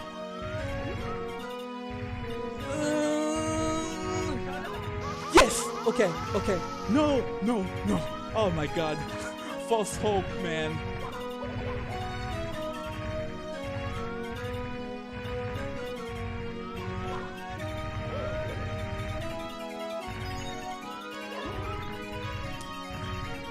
Don't wreck me.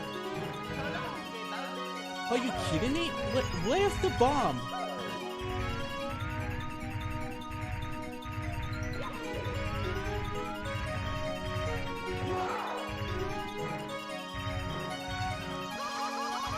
Where's the fucking bomb? Are you kidding me? Oh my, like really? Ain't buying 3. I have to buy myself to get more coins.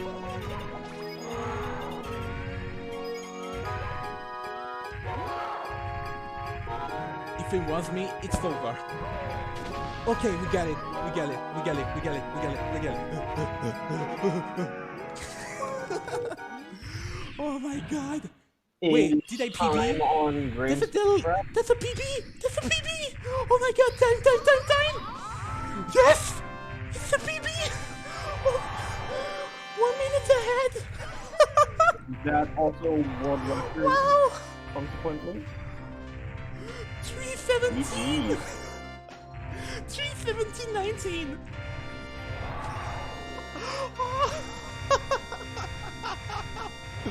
Wow!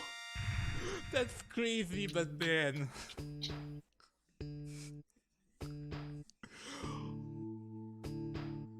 Yep, new world welcome, guys.